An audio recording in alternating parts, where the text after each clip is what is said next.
back to Off Ball Takes. This is your host, the RB Laws. This is my co-host. For Wells. We appreciate all the support across all the platforms we are on, but this is really, the beginning of the NBA, 2023-2024 season. Yes, we made it. I know it's been a long road, but, this is part one of our opening week coverage of the NBA. So we've got lots of games, storylines, debuts, and rumors. Yes, rumors. I know it's crazy to talk about. And I think it's really an exciting time for NBA fans as a whole. So we are back in action, and a lot of teams have given us a glimpse of, what they're capable of and others not so much. But, before we get started with this loaded episode, please don't forget to like and subscribe and continue supporting us, by following us on Instagram and TikTok at the OBT Podcast for updates. Is fine. Yes, it is finally the Yeah, first week of the NBA season. Obviously we're still going. Because obviously if you're watching this, it's you're watching it on Friday. So we got the games from Tuesday through Thursday to look at. An opening night, like you mentioned, is always kind of like a fun time in the NBA. Everybody there's always a lot of optimism going in. yeah, Unless you're the Bulls, I guess. But either true. way, um, everybody's excited about, the prospect of what they could be. An opening night, it's kind of like the next step from preseason where, it's always, even though you do have games that are, kind of entertaining and exciting, but you also have to remember, similar to preseason, right? Guys are still ramping it up.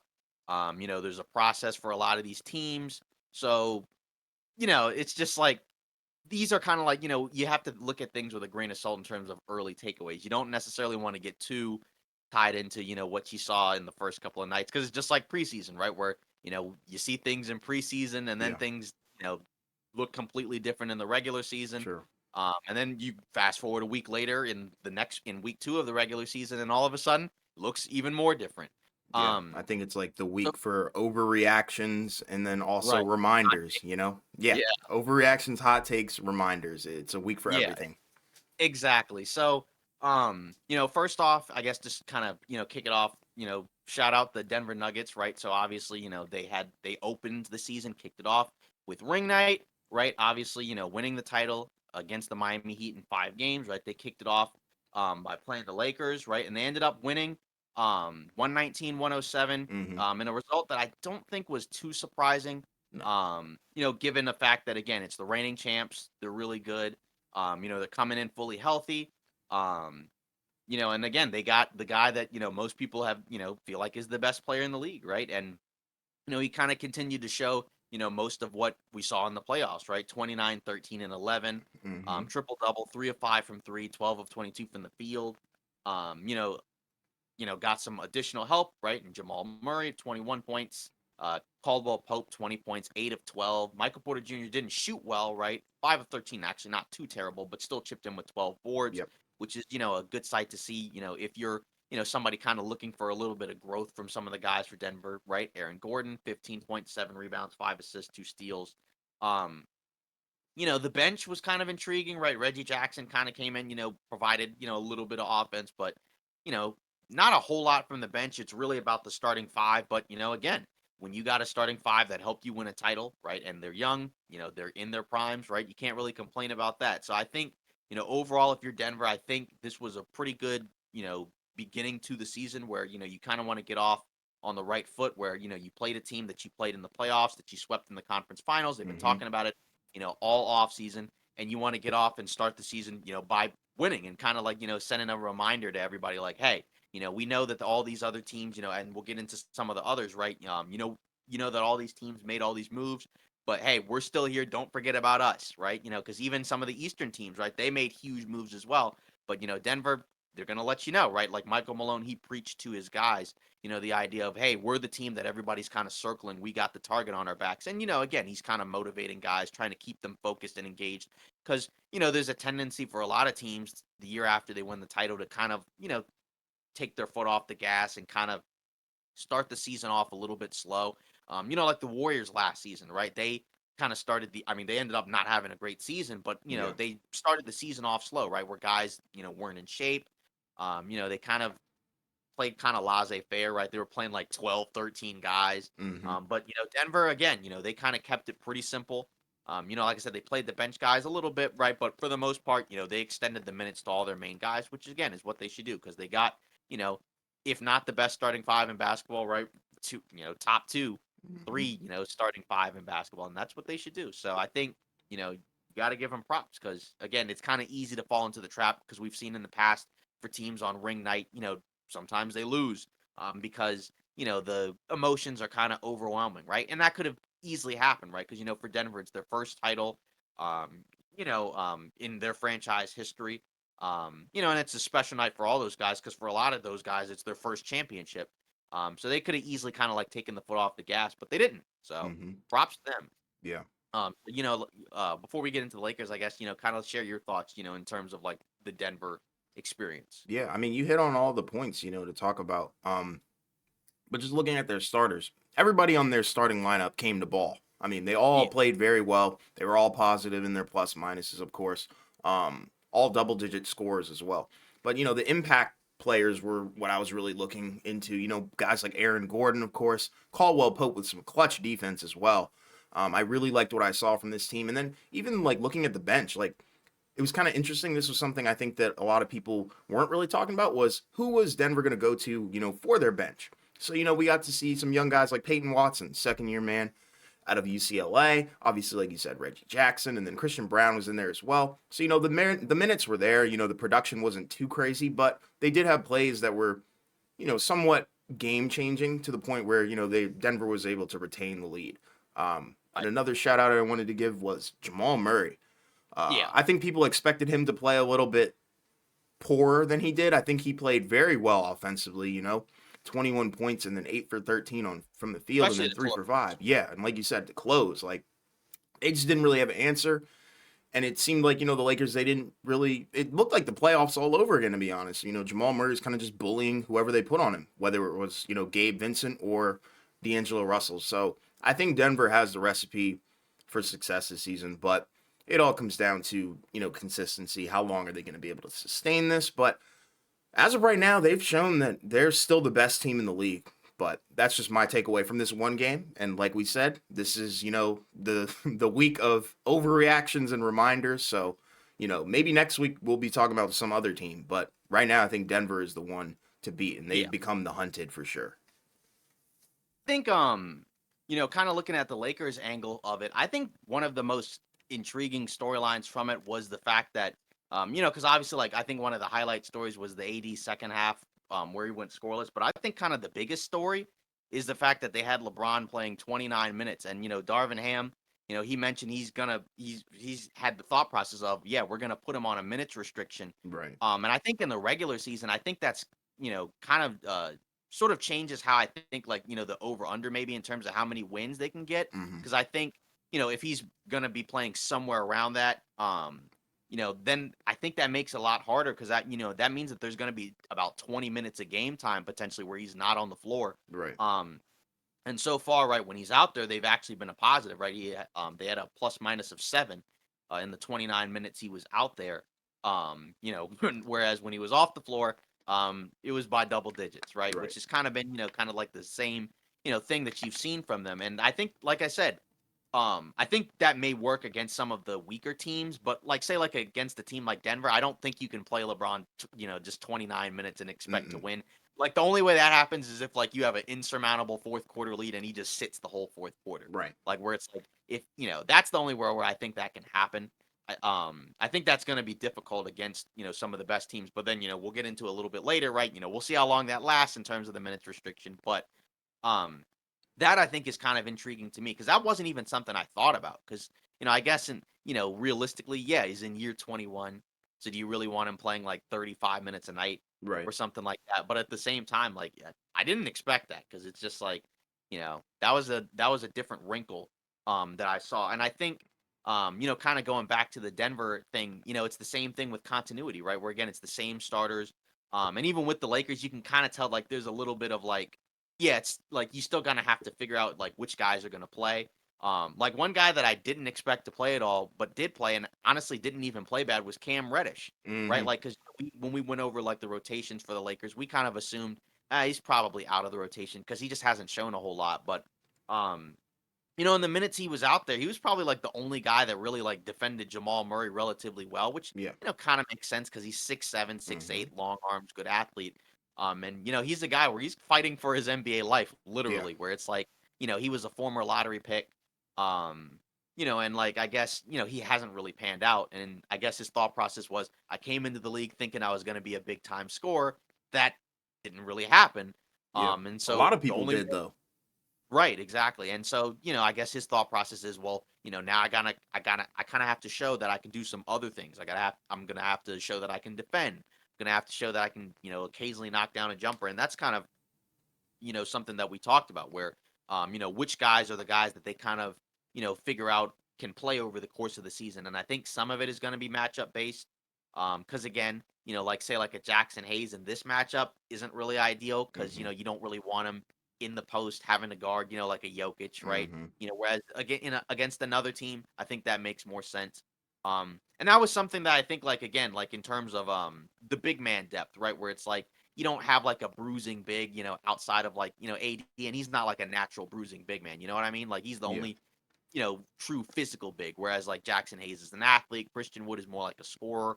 Um, so that's something that I think like you're going to have to probably try to figure out, like, in terms of, can you pick up a guy like that through trade? And I think, again, with the contracts that they have, that's where I look at, like, yeah, I think that probably some of those guys are probably, you're going to have to watch. Because, again, like, those guys have pretty manageable contracts, right? Say, like a D'Angelo Russell, right? How does he play over the course of the season between now and the trade deadline, right? Because, he, in the preseason, right? He looked pretty good, in terms of his offense, and he was competing defensively, right? But his offense, hasn't really been, there so far. Say like a Rui Hachimura, right? He was a guy that, in preseason didn't really look all that great. And so far, his fit, has been kind of odd because, again, it's also a very different offense where it's 5 out, which they haven't really attempted before.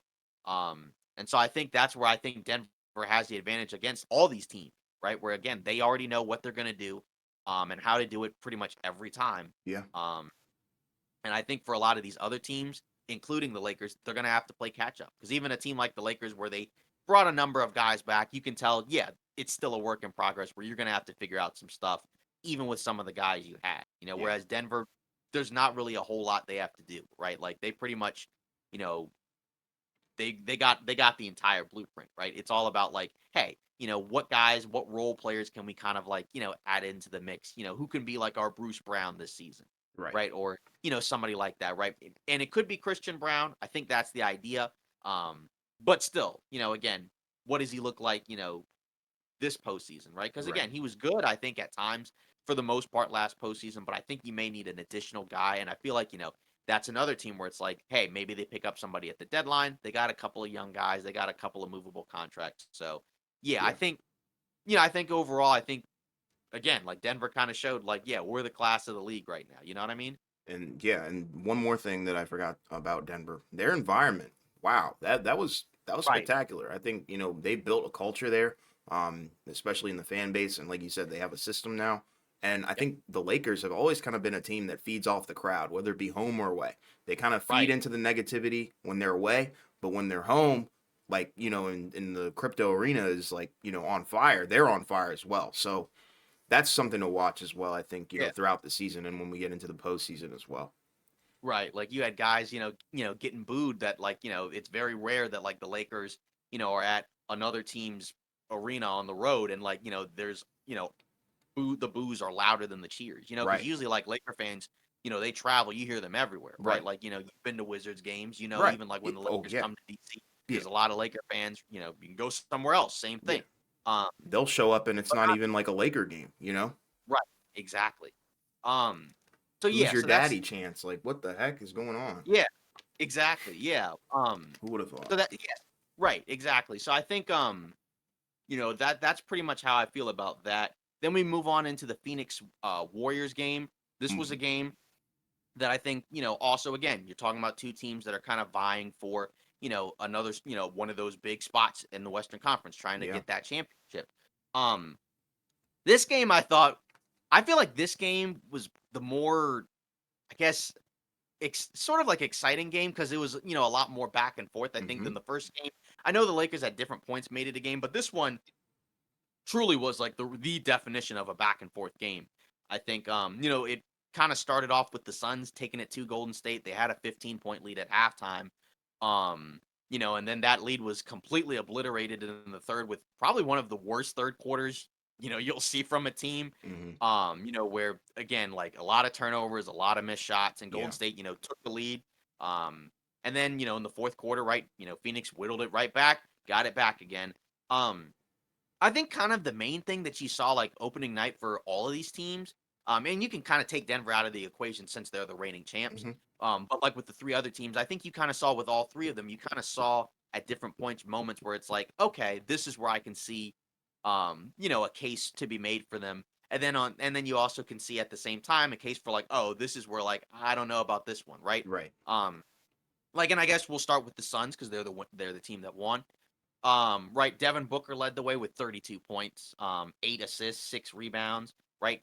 Beal didn't play, and I think that's kind of a storyline to kind of think Hmm. of, right? Where, again, that's kind of one of the aspects of the Suns where you have a relatively top-heavy roster with guys who you don't necessarily know if they're going to play a whole lot Right. um of games, right? And in Beal's place was Grayson Allen, right? And Grayson Allen is kind of a drop off from Bradley Beal, in my opinion. I don't think that's a hot take. Extreme drop Um, off. yeah, exactly. Josh Okogie, right? He started, and I think he was a guy who was on the Suns roster last year, and he's a guy that I think, when you look at the Suns, their goal I think kind of has to be how many guys can we find outside of our three stars, right? That can do the little things, that can defend, that can rebound, and be just be pass, be athletic, right? Like Okogie was a real problem for this Warriors team, and the Warriors didn't have Draymond, Right. which is a part of it, but still at the Hmm. same time he was a problem because he's a really good athlete. Who's always hustling for offensive rebounds, and you saw there were different times where he would crash the glass. I think there was that back-to-back possessions, right, where I think Okogie he crashed for an offensive rebound over Steph, right, and he got the call Yep. where they called it over the back on Curry, and then the very next possession, right, he got it and one, right, just by cutting to the basket. Took 1 3, and I think that's kind of something to watch for, right, because last year, he was a guy where the thought process is, all right, all his goals are on offenses, hit corner threes, crash the offensive glass, Yeah. right? So how many threes can he hit? Because again, those guys are going to get open looks. He hit a big one, right? The biggest one of the game, right? Great pass Where from Devin, Book too. yeah, and that's the other factor is with Devin Booker, his passing. It seems like he's kind of the guy that's the go-to guy for this team. Because you look at this game, Durant kind of struggled, 7 for 22, 18 points, did have 11 rebounds and a block, but it was a lot of really difficult shots. Yeah. Whereas it seemed like with Booker, just everything was flowing. Controlling the pace, playing with a little bit more speed, which I think would could help the Suns out. Um, Eric Gordon, right? He was a guy 4 for 16, but hit a big shot.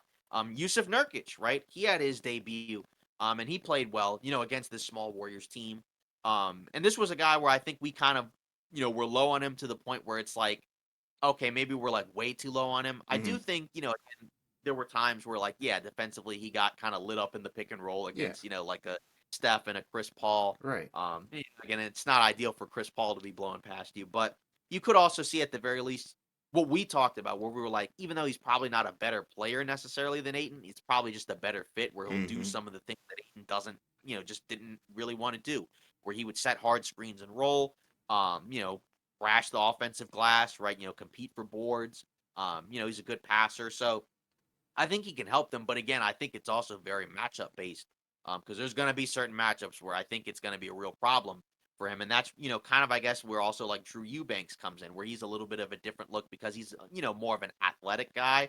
Not like a super skilled guy, but just because he's got a little bit more athleticism and pop to him, right? He can kind of compete a little better, I think, in smaller lineups. You know what I Right. mean? So, and you could tell Vogel was kind of trying to find guys, anybody, right? Like he tried Nasir Little for a little bit, didn't really necessarily do a whole lot.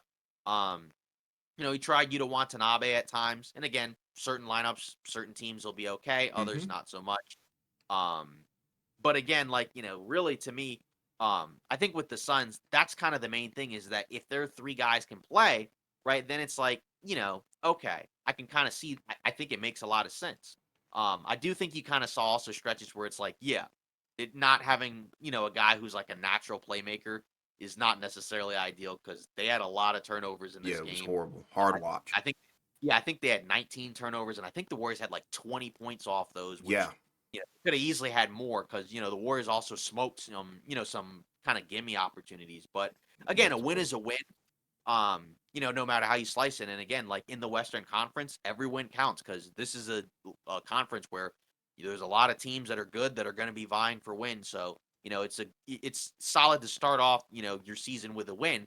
It's just I'm kind of concerned about, again, the durability of some of these guys because we already have Bradley Beal, missing a game, and potentially more down the line Yeah. as well as some other guys, which we'll get into a little bit. Hmm. But yeah, kind of start off your thoughts on Phoenix before we get into Golden State. Yeah, like I said, hard watch for me. Didn't Yeah, understand a lot that was going on. Um, right. I It was a think it was yeah, I think Booker, has he did it last season. We already know this is his team. And I don't think Durant's trying to step on anybody's toes. But clearly, you can see that he's the guy that's going to take over. Booker, I've been seeing a lot of glazing about talking about his playmaking ability. Yeah, it's there, but also he's got to dial down on the turnovers. Like 8 assists is cool, but with 6 turnovers, that's a bad ratio in my opinion. But you can't take away the fact that he did have 32 points in his home debut. So love to yeah, see that, and or ultimately, away his debut actually. playmaking did end up winning them the game. It's just like you said, that's the downside of not having like a natural playmaker where, Right. yeah, he's gonna get some assists, but there's also just gonna be possessions where he's probably gonna turn the ball over. And I think Exactly. that's kind of something to watch for with the Suns because that's where they could potentially be vulnerable. If they turn the ball over a lot, then that means that teams are gonna kind of get out and run and get easy buckets against Yeah. them. And again, for them, they're going to have to find ways to, compete on the defensive end. And I think, like I said, that's why with opening night, you kind of have to, hold up because, again, I think with the Suns, it's a work in progress because there's a lot of new pieces in there. And then the coaching staff is going to have to figure out which guys do we have, which guys can we play, which guys can we not play. Because it already kind of seems like there's already some guys where they're probably just going to be in the doghouse and not going to play a whole lot. Hmm. Like a Kata Bates Diop, like a Bull. Right. And those were guys that I didn't really expect to play a whole lot anyways. But, Sure. again, maybe they'll get their opportunities. But again, it's kind of like what we said. I think where you look at a lot of these teams, that's where you see like it's a work in progress. And then you move on to the Warriors side, right? They're at home. Draymond didn't play, which, I think is kind of significant, right? Because I think he's, probably their second most important player just because of what he does defensively. And also just in terms of competing, the intensity, the physicality, and the defense, obviously, as well. Hmm. So that makes a difference. But then, you kind of look at the Warriors. Chris Paul started. I think he started off the game fine. I know his plus minus was negative, but I think, over the course of the game, especially in the closing moments, I think you kind of saw, again, you saw moments where it worked, and then you saw it, later in the game, some issues, right?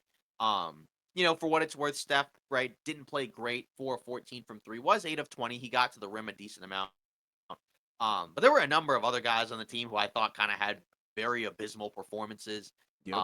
Clay Thompson started off like 1 for 8, finished 6 of 18. Not good. Not necessarily, yeah, not necessarily horrible, I guess. Not Um, good. I don't he care. was out there with that lineup with Chris Paul where they kind of got back into the game. Hmm. And then you also look over Andrew Wiggins.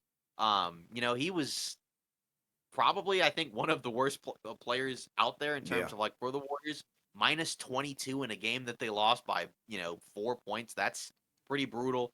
It's Some of them, glaring. I mean, in fairness, some of those shots were like, oh, he blew some layups. Um, I don't know. Maybe it's rust.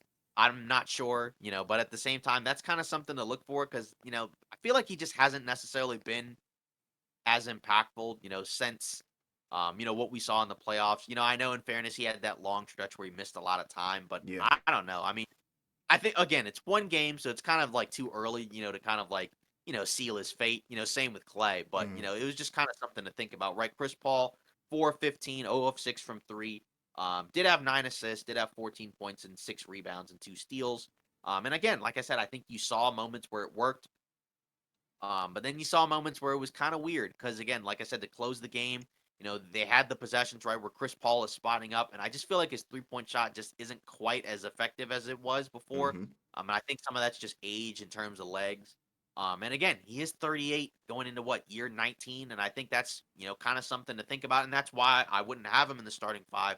I think once Draymond comes back, he'll be in the second unit, but still, I just feel like again, like I don't know how to feel about it. I still feel like ultimately for the Warriors to get where they would like to go, I think it kind of just coincides with the Chris Paul trade because I just feel like it's just not going to help them as much as Hmm, you would like it to. I think with Kaminga, and Moody, they played relatively well. I know mhm. Kaminga had some weird stretches late in the game, where you had like, that weird foul on Booker where, you could say, yeah, Booker probably fouled him. They should have overturned that. And then he, kind of made it worse by committing a, like a angry foul, a frustration foul. Missed a couple free throws, but overall, you could see his athleticism make an impact. Moody hit some shots and got some stops as well. Gary Payton, Dario Saric, he hit some shots. So their bench, I think, ultimately played relatively well. And Yeah, I think when Chris Paul plays with the second unit, it'll look a little better. But at the same time, I don't know. I mean, again, like, what am I getting out of Clay Thompson? What am I getting out of Wiggins consistently? And with Clay, he's a little bit older and he relies a lot more on his jumper. So, there's gonna be nights where he's hot, but you kind of talked about it. There's also nights where he just doesn't really look as effective. And, if you don't necessarily know what you're getting, that's gonna be rough because I really do think without Jordan Poole, they're gonna need him to have, a really, big bounce back year because you don't have the same punch from the perimeter that you had with Poole before. It's a change. Again, I understand it, in terms of replacing Poole, who's the more explosive guy, with Chris Paul as a more steadying presence. But again, how much are you going to get out of him, right? Is he going to be able to play the whole way? right. Because he already looked like he was kind of running out of gas by the end of the game. And this is just game one of the regular season. So I mean, I don't know. I mean, you can kind of get into it in terms of what you thought with the Warriors, but again, in fairness, I think when Draymond comes back, it'll be a little bit better. But I don't know. Yeah, for me, I'm not really in the same boat. I don't like what I saw from Chris Paul, but I don't think it's the end of the world, you know. No, Um, I don't think it's the end of the yeah, world. I but just I don't know. They're like I don't think their success really like is all on Chris Paul. You know what I mean? no. And like Yeah, it's especially not. not like with the trade. I think it's more so on Wiggins and Klay Thompson because I think we have to Yeah, rewind the clock when they did win their last championship. Wiggins was arguably the second best player on that team. Some people even think the best sometimes, but I don't right. think so. I'd say second. Um, Yeah, so I don't know. And he hadn't been playing. He hadn't played like that ever since, in my opinion. So I think he needs to get back to that form, and obviously we need Clay to, be the Clay that we know and love. But that guy, I I'm telling you, is long gone. I don't see it. It's the efficiency is not there. He's being left wide open still, and it's a brand new season. So I'm not really sure what to make of it. Although, the Suns' defense is horrible, but they do have some willing defenders and some guys that do show effort. So I do understand why he was a little bit, left open sometimes on poor rotations. Suns look confused. But back to the Warriors. Yeah, I'm looking at Clay and Andrew Wiggins at this one, and I'm kind of looking at them like WTF is going on. Like they yeah, actually look poor. Um, yeah, I mean Clay not as bad as Wiggins. I think Wiggins was definitely for sure better. yeah, I think and that's that's the in the argument. plus minus. Yeah, it's evident. That's present in the plus minus because It's Clay evident. Thompson did have a plus minus of 9 because he was out there when they kind of made a run to get back in there. Right. Wiggins was the one where he just from opening tip, Yeah, it was like rough. Kaminga looked better than Wiggins in my opinion this game, which Yeah, is interesting, and I think that's something to watch. But like I said, Wiggins needs to be back to his, yeah, championship form, and I think this team will be okay. Because I think, yeah. you can live with Chris Paul having a game like this, where, he does have 14 points, but he also has 9 assists. So he's facilitating the ball. He only had one turnover as well, 6 rebounds. So he did more, than just shoot. He Like, wasn't the reason they lost. yeah, he Yeah, definitely wasn't the reason they lost. He was, a he was contributing factor, but he was not the main reason. The 0 not the for 6 3 was bad. Yeah, but everything else I think was great. There were some yeah. times where it's like, okay, maybe he doesn't need to shoot that. Maybe he needs to look to swing. But I think that's just rhythm and feel, and I think they're just getting acclimated, and it's a brand new system for him. So, Like like we said, it's game 1. They did shoot horribly from 3. But yeah, again, I that was like bad. in fairness, yeah, but in fairness, I do wanna shout out some positives because they were great on the offensive glass. hmm Phoenix, that's something they're gonna have to think about. I mean, they got, in fairness, a lot of offensive rebounds as well. Right, Still, that's again, Warriors are a very small team, even smaller than Phoenix. right. So and that's something to think about. But again, with all these teams, it's game 1, and like we said, and like I thought, like I feel like, you know, Denver notwithstanding, I think the 3 other teams they showed, you know, so far, like flashes and moments where it's like, oh, this makes sense why they should be considered, one of the contenders in the Western Conference or a contender for a championship. And then you also saw like, oh, these are some flaws where it's like this is something where if they hit the wrong matchup, that could be a real Right. problem.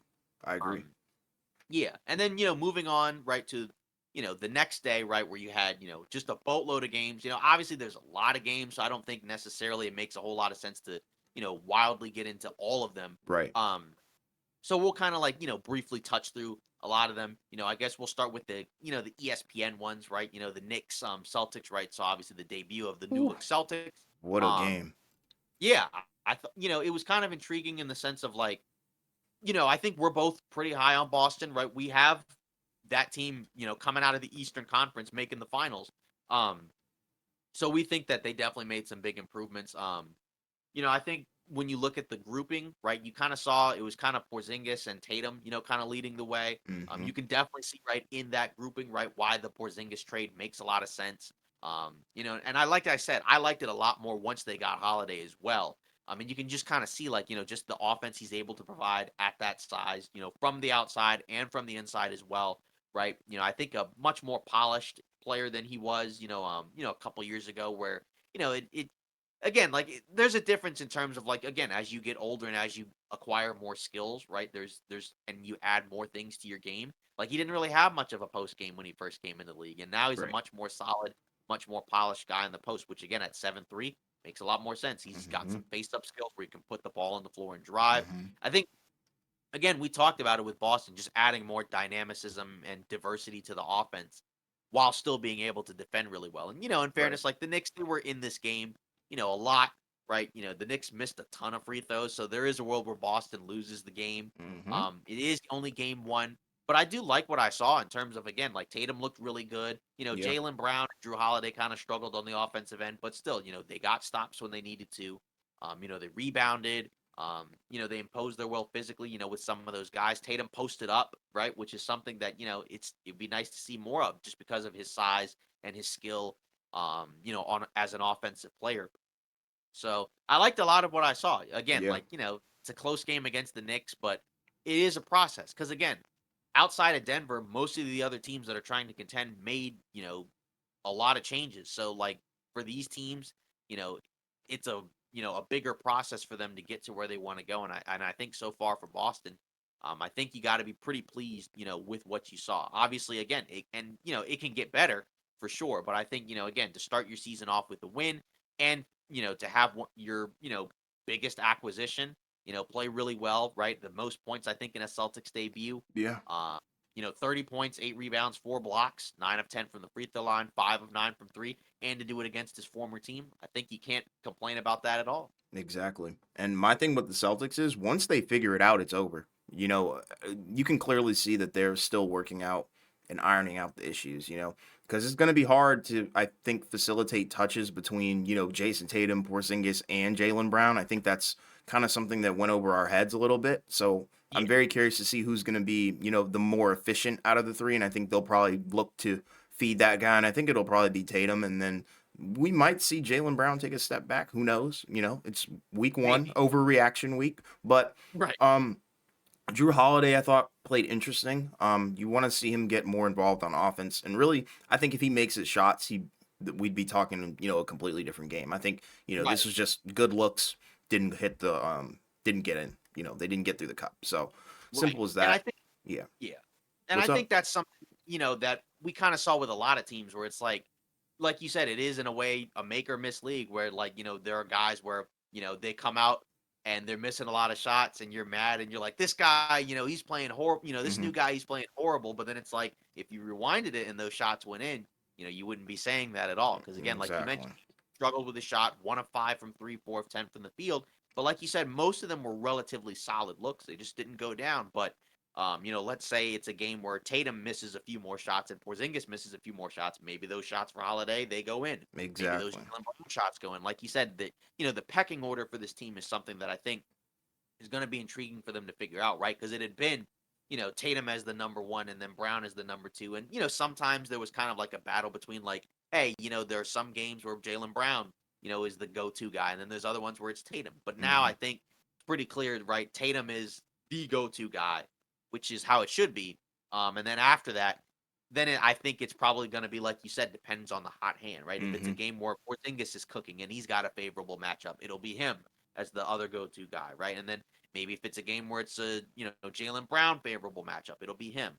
Yeah. So like you said, I think with them, they have a lot of what you would like to see because I think they got a lot of offensive weapons, and they're still going to be able to defend. Because you saw with Porzingis, he can protect the rim really well. He did it for Washington last year. Yeah. The main thing for him is kind of like what we mentioned with some of these other teams. How many games is he going to play, right? Yeah. Because it's a risk because this is a guy that has not played a whole lot of games, each season in his career, right? We didn't mention that with Nurkic, and Nurkic is a bigger injury risk than Porzingis, but not quite as important Yeah. also. But with Porzingis, you made a big investment in this guy. If he can play, 60 plus games, right? Then I think that's a win, and It'll then pay that makes it off. a Yeah. lot more likely that you can get to where you want to go if you're Boston, right? Yeah. If he plays fewer than that, and it looks more like what we had seen in years past, then that makes it a lot tougher because you can clearly see they're really relying on him, because Yeah. he played 37 minutes, which is a lot. Yeah. How And about the the other, refing in this game? I thought it was oh yeah, interesting with the flopping. this was something. Yeah, this was. Yeah, I think DiVincenzo is officially the first player to be fined for flopping in the regular season. Hmm. Um, yeah, and that's something that we hadn't even really mentioned. Like the officiating for this opening week was pretty bad.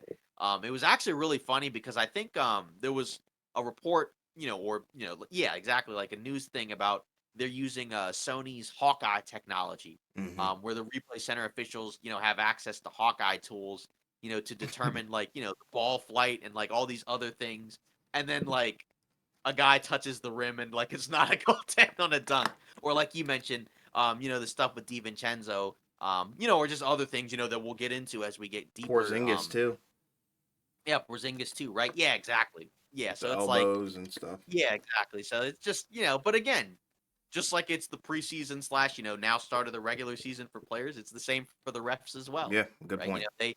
Yeah, exactly. They've kind of been on, they had their off season and now they're getting back into it and they're gonna have to sharpen up over the course of the season. And they probably will.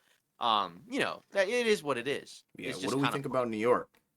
As yeah. I wasn't impressed, honestly. In terms of the Knicks, again, like it's basically the same squad as last year. You just added Dante DiVincenzo, who played for the Warriors and played really well last year.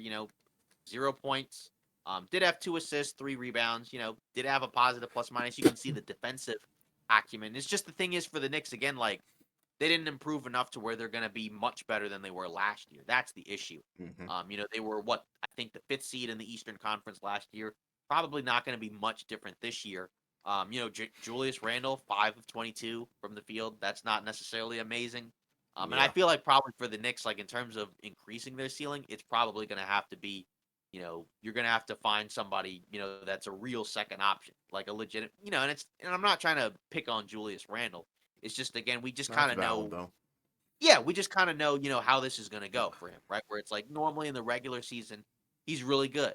And then in the playoffs, his game just doesn't translate as well. It's a lot of one-on-one. You'd like for him to, probably play more, off the ball or just more big man stuff, right? Where he's Right. like setting screens and rolling as opposed to just kind of going one-on-one. But that's how he plays. Yeah. Um, but how he plays has a ceiling, I think, is especially if he's your second best, player essentially. You know what I mean? So Hmm. I think that's gonna be how you're gonna have to look at it. Like I don't think the Knicks are gonna stink. Like I think they'll still be fine. I just feel like they have a ceiling unless they can find a way, to acquire some type of disgruntled star. Maybe they'll be able to do it. I agree. Somebody will be available, but I think, I like the framework of some of the guys here, but I think ultimately you're gonna have to consolidate something. Because they do have a lot of guards, and like I don't think you need all of them. And they even have a guy, who's probably should have been moved a while ago in terms of Evan Fournier, right? Making a decent amount of money, but True. they haven't been able to find a trade for him because I don't He think. didn't even play. Yeah, exactly. He's not going to play because he Mm-mm. doesn't really fit what they want to do because they prefer to have guys who are a little bit more defensive oriented while still being able to shoot because the Knicks sometimes are going to struggle from three. Right. They shot well from three this game, but still they Yeah. had a lead late. But Boston took it back. And that's another thing with Boston is they were really bad in close games last year. And they picked up a win this time, in the first game. And that might have been a game where if this was last year's Boston team, they may not have won that. And that's also something to look at because again, if they can figure out the formula for closing games in a much more effective way, then that's going to help as well because you got to be able to do that in the playoffs, right? Because that was their issue last year, right? Because they, in the first couple of games against the Heat, they had fourth quarter leads, and then you look up and all of a sudden they're down 1-0, two True. zip, right? And Very then true. game three ended up just being a blowout. So that's how it goes. So Yeah. um, yeah, I think overall props to Boston. They look really good. The Knicks feel like they're probably kind of just where they're at. Hmm. And then moving on to some other games, right? Just like a brief one with this one, Miami, Detroit, right? Miami ended up winning 103-102. Right? Obviously, they're a team that I think is going to be kind of interesting to watch because, obviously they didn't get Damian Lillard and he went to one of the other teams in the Eastern Conference, which we'll get into soon. Um, they do have Kyle Lowry. He started, instead of Damian Lillard, he went scoreless, 0 points. Instead of Damian Two Lillard. steals, two assists, two rebounds. Tyler Hero, 16 points, 7 of 24. Bam did his thing. Kevin Love was fine. Jimmy Butler was fine. Jaquez in his first game played pretty well, 6 points, two rebounds, two assists, right? Kind of showing, the value of, hey, this was a 4-year college guy. He should be ready to contribute right away. Duncan Hmm. Robinson looks like he's, kind of back into contributing form, as a shooter. So, I think there's reasons to not be quite as low on Miami. I still feel like again they're probably going to have to find somebody to help out in order to get out of the East. But it seems like they're not necessarily going to drop off, like some people might have thought, just because again, I think they're going to be able to find ways to replace some of the guys that they lost. But again, it's not going to be easy because again, you got some teams in the East that like Boston, and Milwaukee, right, that made some improvements, and it's going to be tough. But again, you like starting the season off with a win. Yeah. Um, as for Miami, kind of weird for me. I was really more honed in on Detroit, oddly enough. I Yeah, know it's kind of crazy, exactly. to think about considering, what Miami did last Right. season, but I was really focused on Detroit. But, Oh yeah, to keep it with Miami though, I like some of the things I saw. Just want to see a more efficient, well-rounded game. I think, Miami had the potential to take this one even earlier on, but it really shouldn't have been a 1 point game. But I think it was just due to lack of efficiency. Tyler Hero shooting 7 for 24. It's a no go for me. Jimmy Butler shooting 6 for 18. Another no go for me. So, there are some aspects where this team, we can clearly see the efficiency may hurt them down the line. But, my eyes were really on Detroit. and speaking of Detroit, right? Cade Cunningham, 30 points, 9 assists, a steal, a block, 4 of 9, missed the game winner, but still great Yeah. game. He's your franchise player. I thought it was really intriguing how Detroit, decided to, put out the rotation. Hmm. Because it looks like Jaden Ivey is going to be a sixth man, and Which is they opted for crazy. Yeah, and they opted, to start Killian Hayes. I guess the idea is to kind of have like, more of an offensive guy in Cade and then like a defensive minded guy in Killian. Um, Killian was 4 for 12, 0 of 6 from three. Did have 10 points, did have two steals and a block. So it is intriguing because again, Ivy is certainly more of an offensive player. Hmm. And it was interesting because when we saw him in summer league, he looked kind of out of place where it was like he didn't really look like, he had flashes where he looked like, hey, this is a second year guy, he should be dominating. But then there were other stretches where it was like he doesn't really look like he's taken like a big leap. Right. And maybe Too that's the early to thought say process. bust though, but yeah, I agree Exactly. I with you. don't think Yeah, exactly. I wouldn't say bust. It's just it is kind of intriguing because again, I would have assumed that they would have started those two guys, but they opted for Killian. They started Jalen Duran, who looked great, right? 17 points, 14 rebounds, 4 blocks, right? This was a guy that looked like he was poised to take another step. We saw him in Hmm. summer league; he looked great, dominating against a lot of those guys. Isaiah Stewart started at the 14 points, 14 rebounds. 6 of 11 from the field, 2 of 3 from three, flashing a 3-point shot again as an undersized big. You Yeah. like to see that, because Nas it makes Reed, basically. yeah, 'cause it makes the two big lineup a lot more effective. Asor Thompson didn't shoot well in terms of efficiency, 1 of 7 from the field, but did have 4 points, 5 blocks, Yeah. and 7 Wow. rebounds, 3 assists. That's a guy that we said is probably going to be like an all-around utility guy, where you're not necessarily going to rely on him as a scorer, but you're gonna ask him to do a lot of the other things, and that's kind of something that they really do need because you Hmm. have the offensive side of the ball covered with Cade. Um, and some of the other guys, but you do need a guy on that wing in that wing position, right, that can do all that stuff. And because he's so athletic, I really liked what I saw from him, even though again a bad plus minus didn't really score, but I think Right. you saw a lot of versatility on Yeah. display. I saw a lot that I like from this team, and like you said, Cade Cunningham looked amazing. That was a guy I think that was under our radar for MIP, so most improved.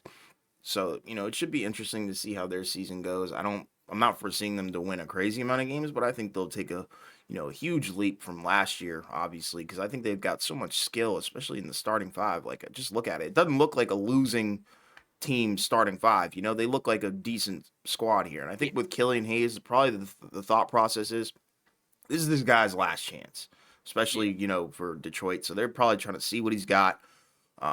And they probably think he's a little bit more mature and around the way than Jaden Ivey, because like you said, I thought Ivey looked very funky in the summer league. We were like, okay. I mean, I didn't know he was a 3-point shooter, and he clearly isn't. But I don't know. It's just interesting, and I feel like they do have some depth. They have Bagley coming off the bench as well, Burks, Wiseman. So I don't know. yeah, This could be an interesting team. I think it's one to watch, but the fact that they were able to almost stick it to Miami is kind of wild. yeah. And then kind of moving around the league, Minnesota, Toronto. Not much to speak of there, right? Raptors ended up winning that game, right? Dennis Schroeder played really well in his debut. Um, again, the Raptors are kind of an intriguing team, only in the prospect of, what do they do with Siakam? But, um, with the Timberwolves side of the ball, right? McDaniels didn't play. Hmm. He's out. He's hurt. He just signed a new big extension. And again, with the Timberwolves, that's a team that I think a lot of people are higher on. I think they'll be a little bit better record wise, but I don't think they'll do much better in the playoffs. But because I just think ultimately, I think that two big pairing just isn't going to be as effective. Okay. And I think that again, it's going to come down to at some point they're going to have to move one of those guys. Hmm. Not right now, because obviously it's kind of like what we said with Killian Hayes. It's a little bit different, but in the Hmm. sense of like, see what you got. Yeah. We'll see how this team looks. Yeah. And then we'll go from there, right? At a certain point, whichever guys aren't working, we'll throw them out, right? And the guys that are working, we're going to keep. Hmm. So, not didn't want to spend a whole lot of time on it, but again, worth noting. Yeah. Um, Not pretty for Minnesota, in my opinion. right. And then Cleveland, Brooklyn, right? Donovan Mitchell game winner. Max Strus went off in his debut. Hmm. Um, 27 points, 12 rebounds, which was interesting, right? Obviously Mobley stepping in at center. For Jared Allen, 10.6 rebounds, right? So again, we'll see if he continues to take a leap, but Darius Garland doing his thing. Um, With 6 turnovers.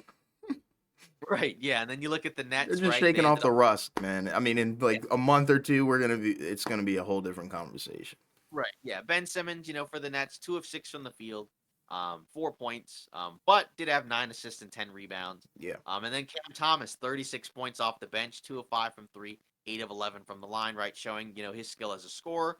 But again, Brooklyn, I don't think they'll be that great this season. We'll see. Yeah. I Um, agree.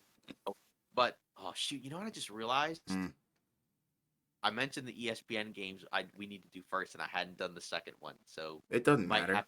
It doesn't edit matter. this and like put it in front, or we can just I do don't it think now. people. I don't think people will nitpick it, but Okay. And then moving on, Wemby, right? His huh. debut, Yes. Wembanyama for the Spurs. 126, 119 Dallas. This was a game that was back and forth. Hmm. Um, Wild range of emotions, I think, in this game. Yeah. The Spurs came out and were, they came out gunning, right? Wembanyama hits 2 threes right early in the game, right, like it was nothing, right? Just quick, smooth threes, right? Hmm. Flash the skill. Started off his first play really in the NBA with a block on a Kyrie Yeah, Irving. which is Um, wild. exactly, yeah. Just again, we saw a lot of that in the preseason. Um, we saw Zach Collins, right, as the other big, right, kind of flashing his skill. It's good to see him back after, having some years in Portland where he just couldn't stay on the floor because of Hmm. injuries. Devin Vassell, right, hitting threes. Jeremy Sohan at the point guard spot.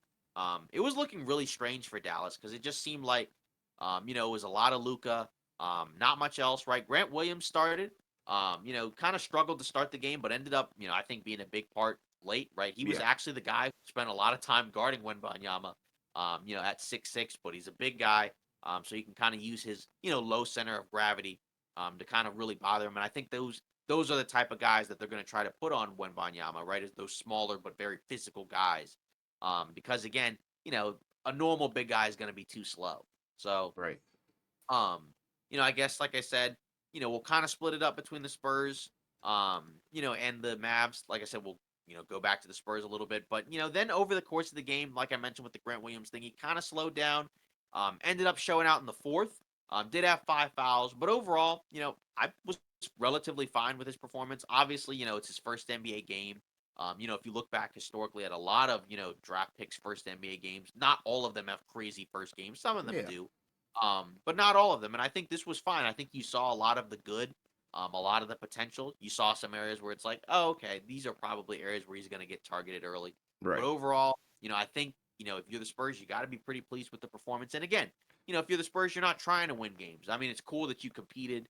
And it was a back and forth game, but ultimately, like, if you end up winning just 20 games this season, you're not going to complain. Yeah, and for me, I think I was impressed with Wemby's debut. I Right. was kind of concerned with the foul trouble, but one thing that I thought was very interesting, they played him at the 4 the entire game up until Yep. the fourth quarter. So when he came back in the fourth quarter, I believe they put him at the 5, and that's when he kind of went off. So I'm curious to see, what the game plan is going to be for him going forward, but I would have liked to have seen them, run through him a little bit more. Him only having 9 shot attempts is a little scarce in my opinion. I was kind of disappointed in more so the Spurs, but not so much in Wemby. So I was Yeah. more so disappointed in their system. Look kind of funky, but you know, they aren't a good team. That's the thing. So this is kind of to be expected. There's going to be some head scratchers, but shout out Vassell. I thought he played amazing. Keldon Johnson had some moments. Sohan I think was interesting.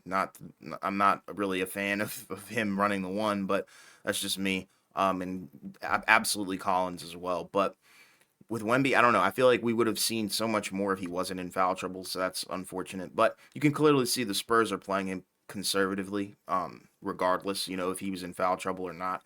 Like you Yeah. said, Like, I think about a week ago, I think you said, they're kind of protecting him from whether it be himself or other factors in the league. But shout out to Dallas because this was a game. I thought this was really exciting. I thought it was better than the Celtics one. yeah.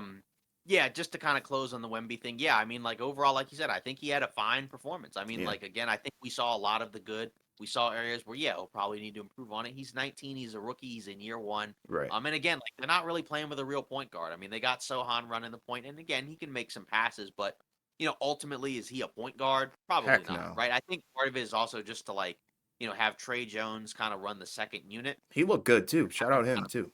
yeah, and I think that's kind of the idea, to have him run against second unit point guards as opposed to just being the starting point Hmm. guard.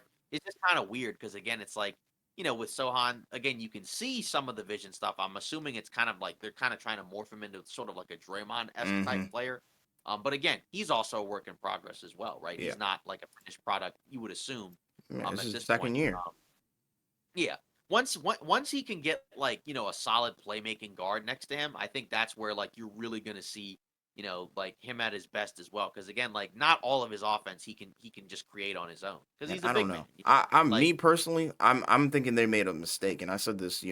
When we first debuted Sohan at the 1, I always was a fan of Trey Jones. I think he should be starting, but I do understand. He does get picked on defensively, so I do get it. I think they're trying to form and establish an identity, but we'll have to see where it goes. Because so far, I'm not really excited about this whole Sohan thing. But Wemby, I'm all on the train for that.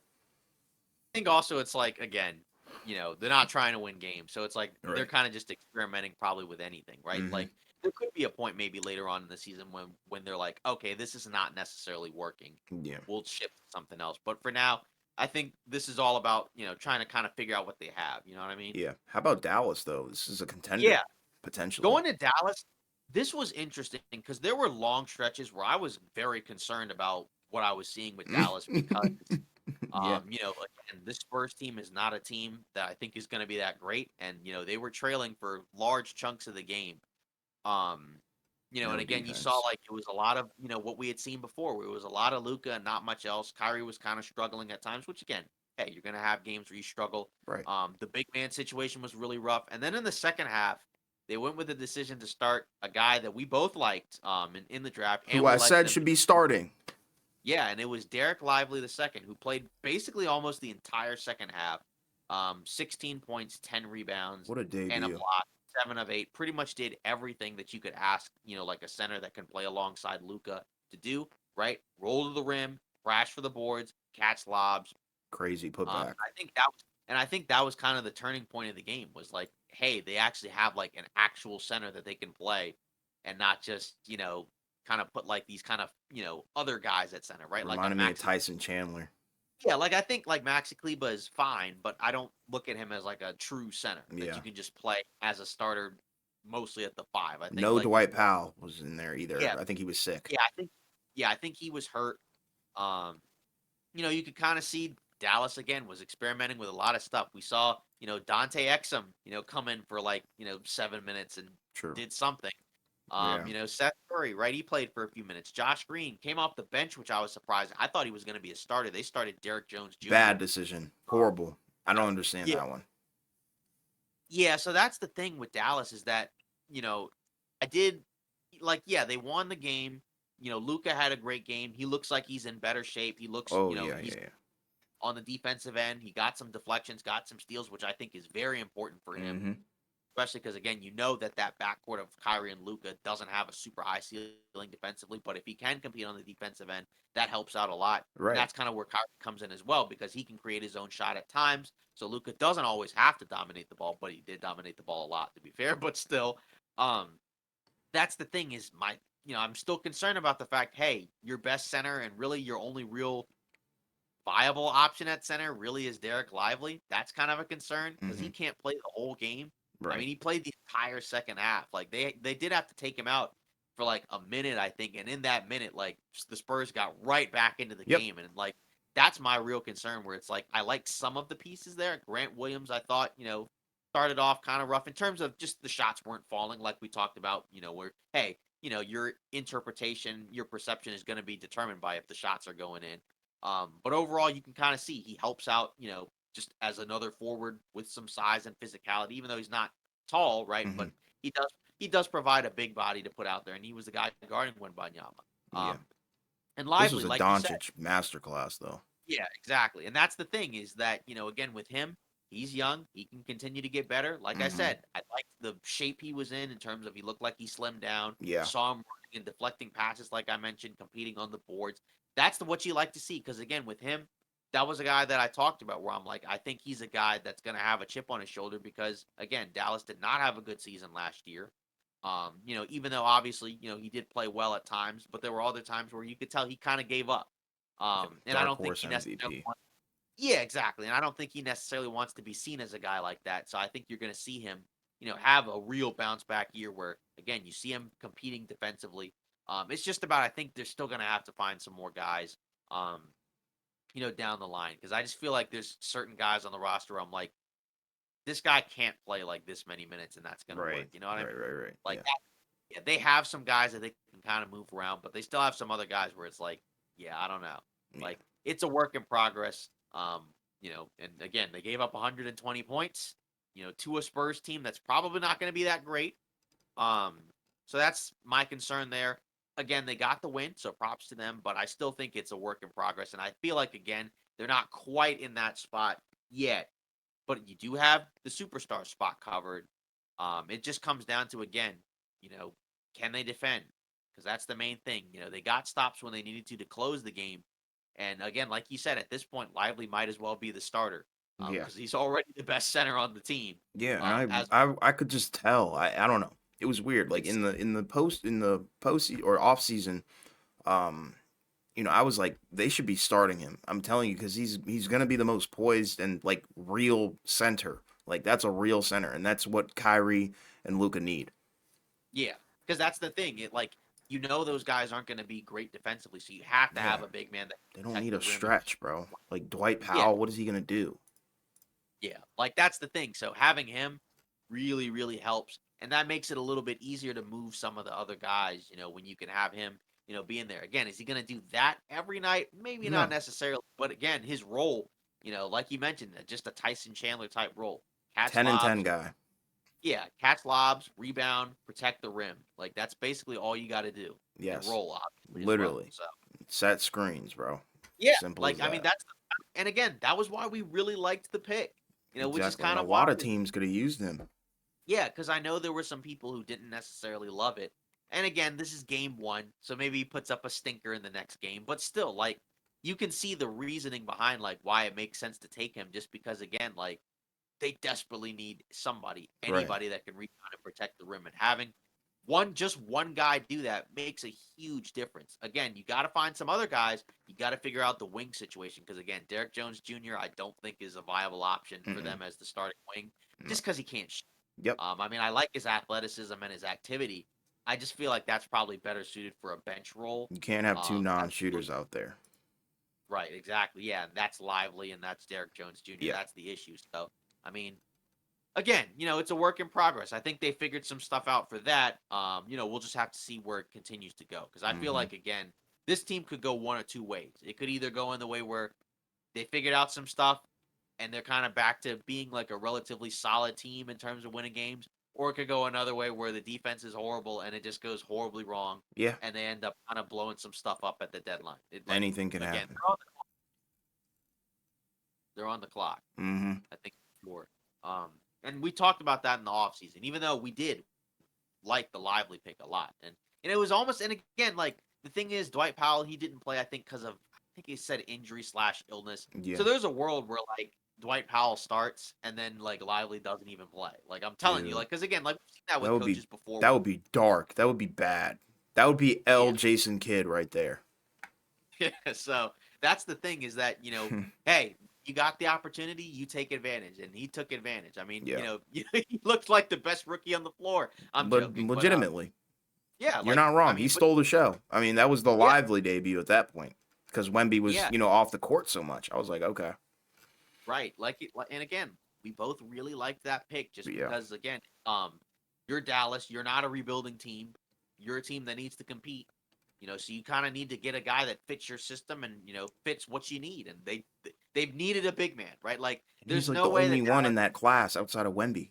Like, Yeah, there's no way that Dallas I think can be a real contending team if your only options as bigs are basically Dwight Powell, Maxi Kleba. That's just I think that's not going to work. yeah. So props to Dallas for being able to find a guy that can really help them out. Yeah. Um, moving on, New Orleans, Memphis, right? New Orleans. I mean, it ended up being a 7-point win, but New Orleans dominated large stretches of this game. Hmm. Zion, started off the game kind of slow, but he ended up closing it out 23 points, 7 rebounds, 3 assists. Brandon Ingram, 19 points. Jonas Valanciunas, 12 points, 12 rebounds. Herb Jones, 13 points, 8 rebounds. McCollum with a big game, 24. Took advantage of Memphis, which again, I think Memphis is something to think about because again, they're without Ja obviously for the first 25 games. Steven Hmm. Adams is done for the whole season. No Brandon Clark, so they're really thin on that front line. You're really kind of relying on Jaren Jackson Jr. to take a step forward. And Desmond Bain, obviously, who had a great game, but still, I think it's going to be a really rough first 25 games for Memphis because Yeah. I just think, again, you're going to have to bank on Desmond Bain and Jaren Jackson Jr. basically being all stars for the first 25 games, if you really want a chance of, having a really good record. 'Cause, again, like we've seen in the past, right? Like, when Ja's not playing, they've been able to pull out wins because their defense has been really sound, but, they're missing a lot of guys. And I think that's really going to hurt them. Um, going forward. But in terms of New Orleans, again, this is what you want to see. They are shorthanded in fairness, with a couple of guys out. But regardless, again, those should not be guys where they make or break you being able to win, Right. games against shorthanded teams because this team is shorthanded as well. So we'll see what New Orleans does. Again, to me, it all comes down to the health of Zion and Ingram because those are your two best players. And if those guys can play 60 plus games together, um, they're gonna be a playoff team. And if they For play, sure. less than that, they're either gonna be a play-in team or they're gonna be out of the play-in. Yeah, for sure. And like my concern is like now looking at it, I think people don't really understand that 25 games is a lot, you know. So I think Memphis may their season may already be over. They're lacking depth. They don't really have like a true center. So Triple J is out there, fighting for his life, and then like you said, Bane has got to be like number one option. So we'll see how far that gets them. But in terms of New Orleans, I was very impressed with Zion. He looked not as explosive as he has in the past, but he still looked good. He did put up I think, a couple posters. So shout out to him for, getting Right. back on the posters. And that's something, that is kind of intriguing where it's like, he already looks, a little bit less, like you said, explosive as he did when he first came in. And Hmm. again, he had some significant injuries, Hmm.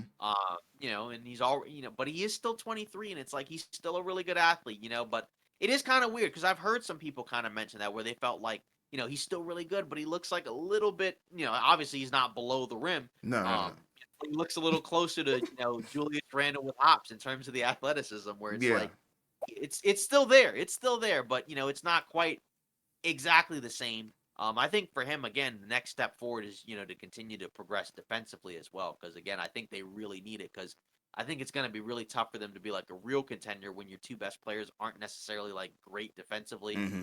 They do have some other guys that are solid defenders, like Herb Jones, like a Troy Murphy, but he's out. So I mean, Yeah. And or Trey Murphy, yeah, excuse me. Trey Murphy and what's his name? Alvarado as well, who's also out, Yeah, I think. exactly. So Right. Memphis is So primed and ready. It's just a matter of how long can Zion stay healthy. yeah, exactly. But Yeah, he that's does. He that. doesn't look like the Zion that I remember. The one on Yeah. 2K is the one that I remember. Like that guy is insane. But this one is not Zion. We'll see. Again, we'll see. Yeah, Because again, it had been a while since he last played. He last true. played, what was it like? January. Yeah. So we'll give him some Remember, it's time. week 1.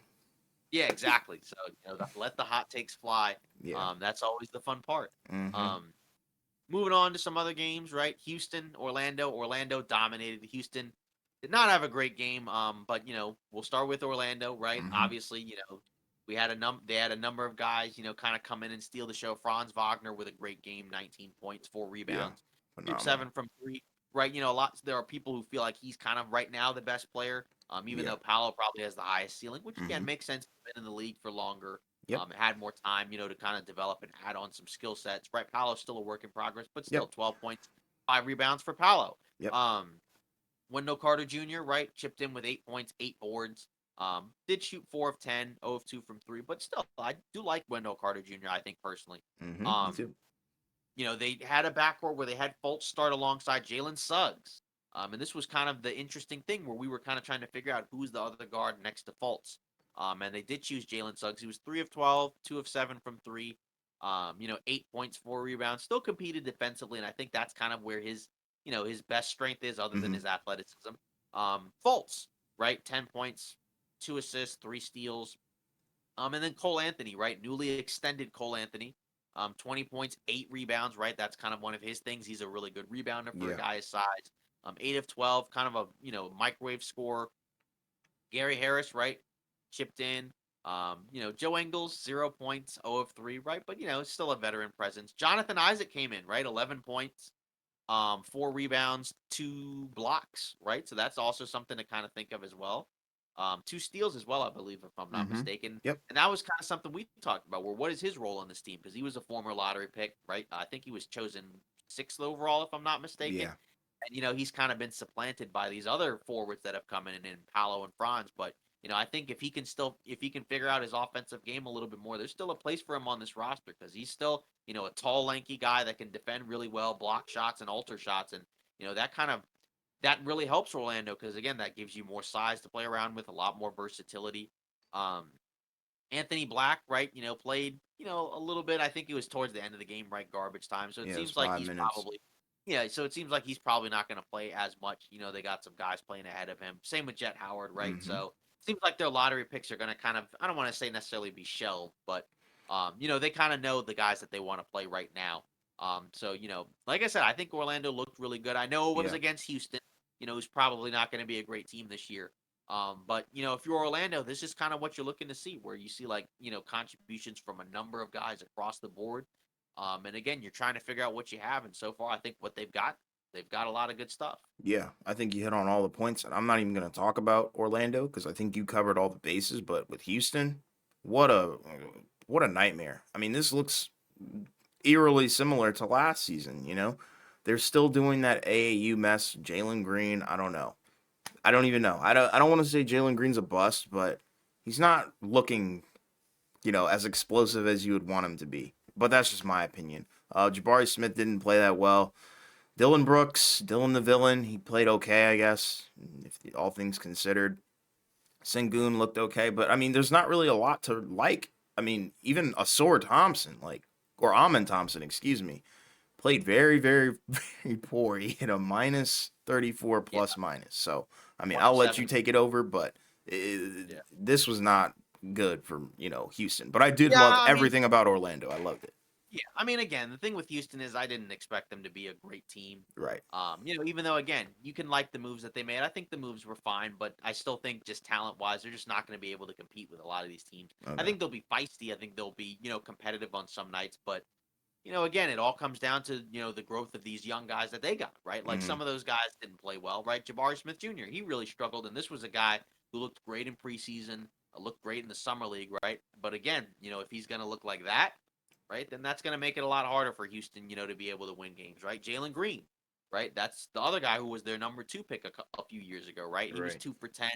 And he's primarily a scorer, right? So, again, if he kind of struggles offensively, it's going to look a lot worse. So, um, that's the thing with Houston. Again, like all these other young teams, they're going to have to figure some stuff out. It's a new coaching system.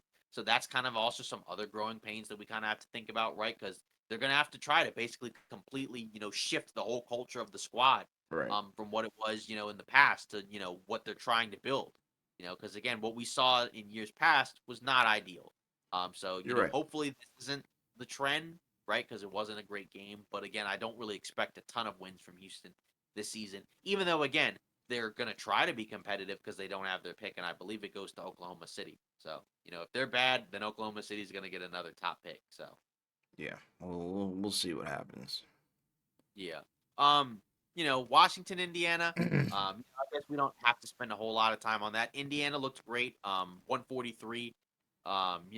In terms of the amount of points they had, right? Benedict Mathurin, Obi Toppin, Miles Turner, Bruce Brown, pretty much almost everybody in the main rotation played very well. Um, you know, so I mean, a lot to like there. Washington, obviously, right? They're a team where they're not trying to win games necessarily. So, No. for them, it's a work in progress, right? A lot of young guys, a lot of things to work out. And again, they're also trying to kind of play some veterans as well, right? Like Tyus Jones and Jordan Poole together in the starting five. That's kind of interesting. I like it. Um, I think that's how it um, should be. DeLon Wright off the bench. Corey Kispert, Gallinari, Bilal Koulibaly played 23 minutes. Bilal, I thought looked Again, okay. yeah, 3 points, 4 rebounds. Again, 3 assists. The I defense believe, was there though. yeah, The three blocks were blocks. crazy. The length. And again, I'm fine with him playing 23 minutes because he was your lottery pick, so he should be Yeah. playing a lot. Even There were if you don't, rumors he was supposed to be in the G League. right? Yeah, like even if you don't start him, just having him play out there and actually like grow and learn. It's a Right. work in progress. Again, we don't expect you don't expect the Wizards to necessarily be good. We'll see if they get to that 24 win count that we projected. We'll see. Yeah. Um, They played again, with a there's good still pace though. I like the yeah, pace, but the defense clearly is not a factor. I mean, it's cool that you can score 120. That's great. But if you're able if you're scoring 120 and giving up 143, the problem is evident. And I don't really want to harp on it too much cuz, it's not that important because I mean, the Wizards, I mean, we stink clearly. But, I did like the pace that we played with. That's about it. yeah. Right. And then, Jarvis Walker, right? Kind of like Oh what we yeah. mentioned with Jeff Howard and Anthony Black, right? Didn't really play, right? He Mhm. basically played at the end of the game. Mhm. So I guess that's kind of what the Obi Toppin and Jalen Smith thing is for, right? Where that's where I'm assuming they're gonna try to compete because if they weren't trying to compete, he would probably either start or play major minutes. But Absolutely. they're already kind of giving the nod to Obi Toppin, seeing what they got with that, right? And Jalen Smith, right? Seeing what they got with that. So, How I about don't Bruce Brown though, problem with that. man? Yeah, I think Indiana will be better this season. Just in regards to again, Halliburton missed a lot of time. I think they improved and got better in terms of adding a lot of impactful Bruce players. Brown, Again, man. He had yeah, 24. exactly. Right, exactly. And that's kind of the interesting thing, right? Where the thought process is, what is Indiana going to get out of him? Because, he played in Denver. Obviously he played alongside Jokic, and Jokic is going to make a lot of guys look better. But, what version of Bruce Brown do you get? If you get, obviously, 8 for 11, you're not getting that every game. But Mhm. if you get a version of Bruce Brown where he's really impactful on both ends of the floor, right? Then you're gonna get your money's worth with that, right? Because he got a lot of money. Right, it was like 2 years, 40 million, right? Hmm. Although again, 2 years, not a big deal, and it's really only 1 year because the second year is a team option. But so far, I think you got to be pretty pleased if you're Indiana, and Absolutely. it seems like they're definitely pleased because they gave Carlisle an extension. Um, Moving on, Atlanta, Charlotte. Charlotte kicking off the season with a win. Hmm. 116, 110. Little bit shorthanded, obviously, with Miles Bridges out. I was kind of intrigued to see what they were going to do with Brandon Miller Right. in that rotation, and he ended up kind of taking the LaMelo route when he was a rookie, where they initially brought him off the bench. So he was Hmm. the sixth man, basically. Minus 13, but 13 points, 2 assists, 3 rebounds, 3 fouls, 3 of 7 from three, 5 of 9 from the field. Again, you can see, the impact again in terms of a guy who's, a tall, athletic, talented wing. And you can see like, once it gets to the point where, Hayward's eventually, either off the team or whatever, you can see the impact, again, there's a lot to like about him. I think from an offensive standpoint, obviously he's Yeah. got to grow in other areas as well. Um, but again, I never hated this pick. You know what I mean? Like, I still feel like, again, maybe you should have taken Scoot. But again, I don't think you're going to complain about like Brandon Miller because I feel like he's still going to be good. You know what I Right. mean? Yeah. Like Yeah. I'm not somebody who thinks like one's going to stink and you're going to regret it forever and ever and ever. I Right. think you're going to be happy with Miller. I mean, because I Yeah. think he's going to be a solid player down the line. Again, when is he going to start? I don't know, but I do like a lot of the pieces for Charlotte. I don't know how good they're going to necessarily be. I know we kind of chose the under because we're still not sure about the Bridges situation, but I think there's still a number of things to like. I mean, LaMelo Ball shooting 4 of 15, don't necessarily like that. Don't like 11 of his 15 shots being threes either. I think that's way too many for a guy who's not like a, Lights 40 out. plus percent. Yeah, exactly. For a guy who's not like a lights out. And again, he's a fine 3-point shooter, but almost all of his shots being threes is kind of insane, kind of ridiculous. I think Yeah. that needs to be owned um and trimmed down significantly. Hmm. Um But with but Brandon Miller, regardless, it's kind of interesting. I right. just thought of this. Like, it's really eerily similar to, Paul George. Like, if we think of like how he was back in Indiana, like, I think it was Danny Granger who was playing ahead of him, and then he got hurt, and then Paul George stepped in. So, if Hayward eventually leaves or gets hurt, I think Brandon Miller will rise to the occasion and potentially be a Paul George with worse defense. Right, yeah, and again, like, that's kind of the position that they would like that they kind of need, right? Because Mm-hmm. you got Mark Williams as your big, who I think Mm-hmm. has really Yeah. been solid. Obviously Lamelo Ball, you're going to go with him as your point guard. And we'll see again what happens with Bridges, but with Miller, that's your wing, and Yeah. that's your wing of the future. And again, that's something that they kind of needed. And if they can, get him to grow in all aspects of the game, I think you got a really solid player there. So Yeah. I think again, Charlotte, we'll see what they do this season. But I feel like they'll be a little bit better. I Mm-hmm. mean, are they going to be, a play-in team? I don't know about that. I think again, that kind of stems from how many of these guys, stay healthy because they had a lot of injuries last There's year. potential for it, From but I because they wouldn't had a lot of ink them in injuries. for that. Yeah, like they had a lot of injuries last year from guys who are, notorious for not being able to stay healthy. That's Right. the issue. Yeah. But if they can stay healthy, they'll be a competitive team. Again, are they Yeah. going to be a playoff team? Nope. But I think they'll be better than last year because last year they were a train wreck. Mm-hmm.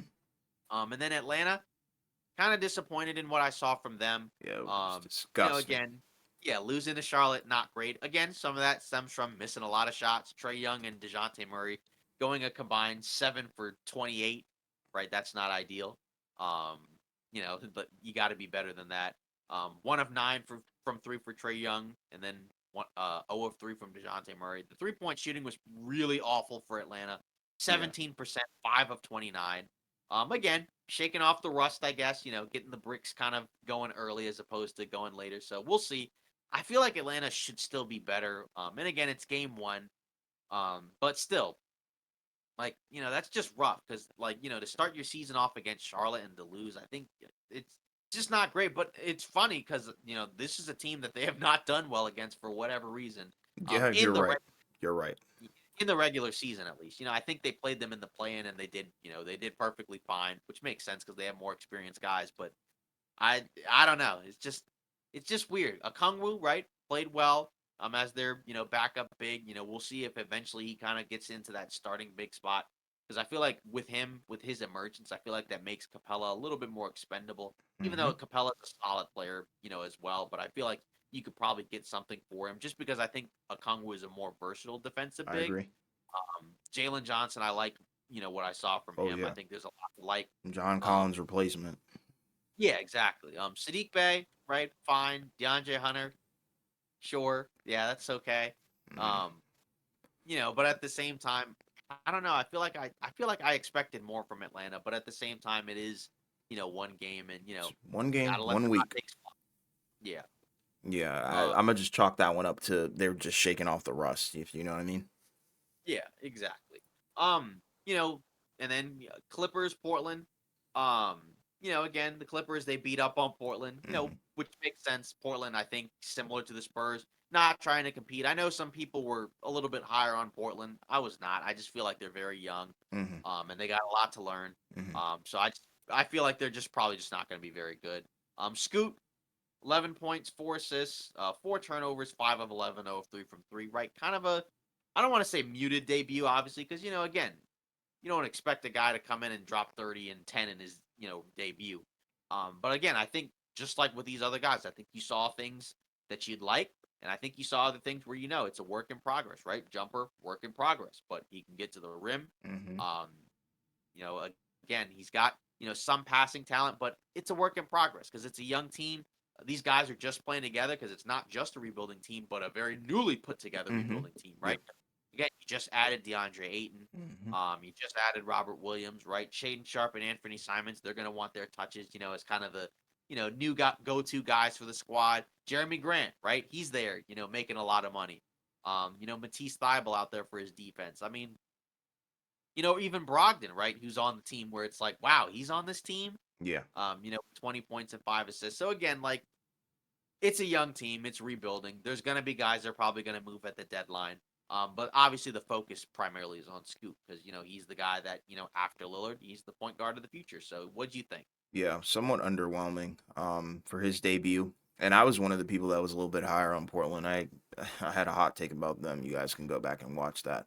Um, but yeah, I mean, like you said, I think they're just trying to figure out the stuff. I think this is more of a one game situation, and they were playing a very good Clippers team. I think the Clippers are a lot better than what people are trying to give them credit for. I think they're not didn't really improve in the offseason per se, but I think, they're just primed and ready. I think this might be their year, but I know we say that every dang year with this duo.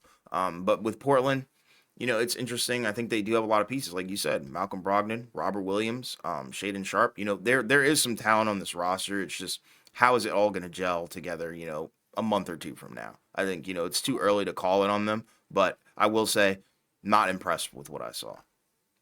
Clippers, Like on you the said other with hand, though, different story. Yeah, and like you said with the Clippers, again, you got Kawhi, you got Paul George. They both played very well. Hmm. Zubac had a really good game, kind of tormenting the Portland big. Yeah, that Um, was funny.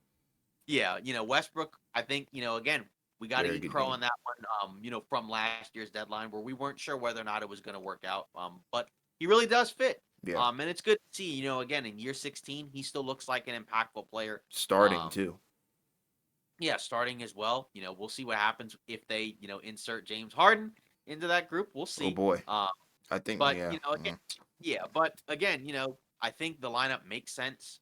We'll see what Covington, can do again. He's kind of in a new role now where he's the starter. Hmm. I think Terrence Mann was supposed to be the starter, but he's hurt, or I don't know. I mean, he's got the ankle thing going on, so I'm assuming when he comes back, he'll start. Um, but again, like you said, I think with the Clippers, it all depends on the health of these guys because I think again, when they're healthy, they can be a competitive team. It's just the issue is they just haven't been able to stay healthy for whatever reason. I don't know if it's a Clipper curse. I don't know if their bodies have just broken down just because of Hmm. a bunch of injuries. But that's the thing. Um, we'll see. Right. But like you said, obviously it's always good to start your season off with the win. And for the Clippers, they've had the reputation now for the last few seasons of just not taking the regular season seriously. So, and I think there's a lot of pressure on them because again, they got that new arena, right? They talked a lot when they first kind of came together, about how successful they were going to be. The despite not commercials. having accomplished anything up to that point. And yeah, exactly the commercials. But now it's kind of put up or shut up time because Yeah. again, these guys are getting older, and I don't think they're gonna have too many more chances. So, And they've been getting you know, Lil Broed every freaking postseason, so we'll see. yeah, so yeah, exactly. But like you said, it's good to start off with the win. Even because regardless, it doesn't matter who you play. A win's a win. Hmm. Um, and then, I guess moving on, Oklahoma City, right? Blew out Chicago. Some interesting stuff coming out of that game. Um, From both the sides. Yeah, exactly. The Thunder looking great, 124-104. Shea Gilgeous-Alexander, 31, 10, and 5. 2 blocks and a steal, right? Looking like potentially MVP, possibly, depending on how good the Thunder are this season. Hmm. Again, sliding into my top 10 if they can get into that playoff spot. Yeah. Um, Chet Holmgren, right? Obviously, again, the stat line doesn't seem like it would be great, but I think he made a big impact. You can see where, obviously Yeah. he really On helps out. offense, Uh, for sure. yeah, exactly. Yeah, with his size and his length, just making Oklahoma City a bigger, team. Yeah. Because again, they had no real bigs last year. Now you got a guy, even though he's not a traditional center, he can defend really well. He moves well, Well, like you mentioned. I don't know, man. I might have to eat the bullet and bite that one because I said he was gonna be depoy. But I don't think that's gonna happen. He got pretty much shifted, broken down, completely folded against Andre Drummond. That was hard watch, but shout out Hey, my boy I Chat, mean, man. He did cook. hey, I I'll, mean, I'll give it to him. Played yeah, well. hey, I mean, it happens. Drummond. Sometimes he does flash those ball handling skills. Um, Oh my god. it happens. So I mean, hey, Same guy it's who his rim welcome. checked himself on a dunk, FYI. Yeah, I mean, it was his welcome to the NBA moment because this is his True. first real taste of NBA action, And I think he and I also feel got dunked on by Vucevic yeah, as well. So right, multiple, ex- multiple of those. But I yeah, mean, I don't and think that's he's the gonna thing, be deep boy. I and might have that's to the thing, bite the bullet on that. and that's the thing. He is a slight, he is a slight guy, so he's gonna have to kind of rely on his length more than his strength. Yeah, that's a good one. Defensively, That's so a bar. That's a bar. yeah, Rely on so his length I more mean. than his strength. That's a good one. Yeah, exactly. And again, I think with Oklahoma City, there is a lot to like. Usman Jang, right? He came in Yeah. 3 of 5 from three. He's a guy where they traded some stuff to take him in the draft. I think Hmm. I think he was drafted. I think initially by the Knicks and then moved over to Detroit or something like that. Um, where he's another wing where if he can kind of flash some 3-and-D stuff, that will make Oklahoma City better, right? Hmm. Isaiah Joe as a point shooter off the bench, Aaron Wiggins. They got a lot of guys, and I mean it's going to be really intriguing to see which guys end up getting minutes, right? A guy like a Pokashevsky, he's kind of been glued to the bench now, where he was a kind of a guy that I think some people were really high on, but does he play now anymore? Yeah, I We'll thought it was see. interesting. Bertans didn't touch the floor. Right. Yeah, and I think the thing with him is I feel like he's just kind of there as an expiring contract. You're right. Yeah. Maybe they, might move him for something, or maybe they'll just kind of let his contract run out. Hmm. But I don't necessarily feel like they necessarily need him. I think No. Oklahoma City has a way they like to play in terms of, everybody can kind of handle the ball and do Yep. something on offense. Whereas, like that guy's basically just kind of like a spot up shooter, which again, hey, there's a place for that. But I think in terms of how Oklahoma City likes to do things, it's different. Cason Wallace, right, as a rookie, who we hadn't talked about a lot, but we did like Hmm. coming out of the draft. He played really well, 13 Very well. points, Yeah. 5 of 5 from the field, 3 of 3 from three. That's just another, guard you can put out there. He can play both ends of the floor. He's athletic. He's competitive. I really like this team. I think, there's a lot of thought processes in terms of, how to feel about them. Are they going to be a team that takes a big leap, or are they going to just be a team that's going to be a little better than last year? What do you think?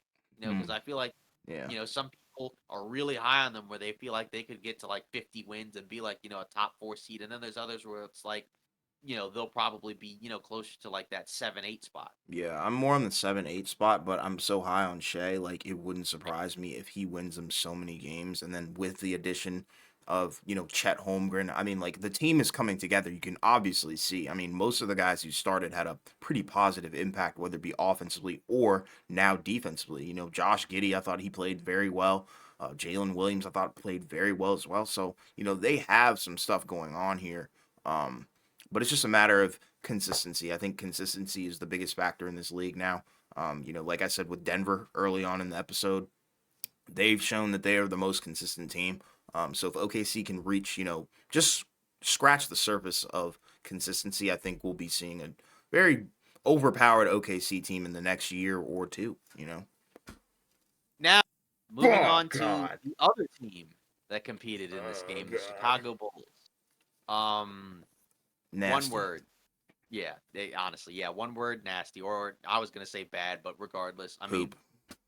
yeah, it wasn't great. DeRozan 20 points, 9 of 20 from the field. That's fine. Mm-hmm. Patrick Williams started. They started Kobe White, Zach LaVine in the backcourt. Mm-hmm. Didn't really shoot that well together. Vucevic, he was out there. He did some stuff at times. I think sort of. Mm-hmm. Um, and then you know, not a whole lot to write home about. This was a team that neither you nor I were very high on. We both No. thought that they're probably going to be very bad. Mm-hmm. Maybe not the worst team, obviously, in the Eastern Conference, but not a team that's going to be relevant in any way, shape, or form. Yeah. And apparently, it went so bad that they ended up having a team meeting after Game 1 of the Players regular only season. Which, meeting. yeah, players only meeting. Which I can't really recall the last time that something like that happened after the first game. I I've mean, never heard I of know I've that. yeah, like we've seen it happen like after like a few games. I think it Yeah. was Boston, I think. The year they went to the finals, if I'm not mistaken, where when they were losing a lot of games early in the season, they had some meetings, but Yeah. again, that was a different situation where I think Boston thought they were going to be a lot better, whereas Mm-hmm. like who thought Chicago was going to actually be good? You know Right. what I mean? Like that's the issue. I mean, and they do have some talent, but I just feel like this roster just doesn't make a whole lot of sense. And again, it kind of all goes back to the unfortunate Lonzo injury where, when he's out there with those guys, it makes a lot more sense because you have your defense, you have your playmaking, you have more size, you have more versatility. But when Have he's a not team out there, captain. yeah, exactly. When he's not out there, it's rough. And like in a way, it feels like it shouldn't be this bad when it's just one guy and he's not Mm-hmm. like your best player. Hmm. But it really is that bad. And it It just is. Yeah. unfortunately for Alonso, it just seems like I don't know. Is he ever gonna play again? Because I mean, and it's not even me being mean or anything, because you really feel horrible about it. Because Mm-hmm. again, when he was out there playing, he looked really good. He had improved a lot, Mm-hmm. um, in a lot of different areas of the game. But the Bulls, I just feel like they just might be cooked, and I feel like at a certain point, you got to really decide um, what you're gonna do with this team, because there were talks, about DeRozan getting an extension, and I just feel like that's just absolutely nuts. Yeah. In the sense of like, I don't know why the Bulls would consider doing that unless like the thought process is like just give him an extension and then trade him in the offseason because Blow it maybe up a and team, tank for Cooper Flag or something.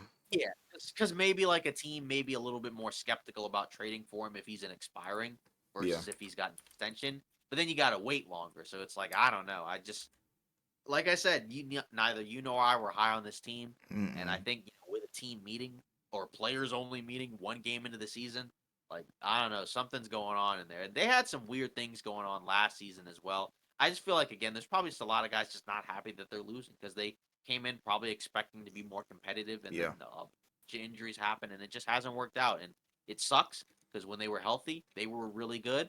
But at a certain point, I think you got to pull the plug. I don't know when they're going to do it or even if they're going to do it, but they got to do it at some point because I just feel like this is kind of just unacceptable, and I feel bad for Bulls fans because it just kind of feels like at this point just kind of like a fake, thing going on where it's like just the promise of something good, but it's like it's not going to work. Yeah, they're trying to fake it like they got it like that. They clearly don't. I mean, like you have a couple of stars, but the bench, the rest of the roster, even the coaching, horrible. Like you could see there was immense friction between Vucevic and Billy Donovan, and I'm pretty sure that probably had something to do with the players only meeting. And it's crazy after one game, like one game, they've only played one game, and they're already talking about what the heck is going on. So not a good sign. And that just shows you that they're in no shape to be winning at all. So we'll see where it goes. And now, we're gonna kind of wrap up with the last stretch, and it's Lillard's debut. Yeah. Philadelphia, Milwaukee. The James Hardenless Sixers. The Bucks with Damian Lillard. They win 118 to 117. 39 points in his debut. I believe it's the most by a Bucks Mm-hmm. player in their debut. 9 of 20 from the field, 17 of 17 from the line. So you can already kind of see, the free throw situation for Milwaukee, I think, is going to improve considering how often we know he gets to the line because that's a Mm-hmm. big part of his game. From the perimeter and from the paint. Um, you know, The starting five, I think, is intriguing. Again, it seems like Malik Beasley is going to be the starting two guard going forward. I don't know about that, but again, Not with it. we'll see. Um, regardless, Giannis, he kind of took a step back in this game in the sense of like, I think he said going into the game, this is Dame's team. And this is, I guess, kind of the natural progression of like, hey, what would it be like if Giannis was playing alongside, like a, top tier guard, Mm-hmm. who can play in the pick and roll, play with the ball in his hands, get his own.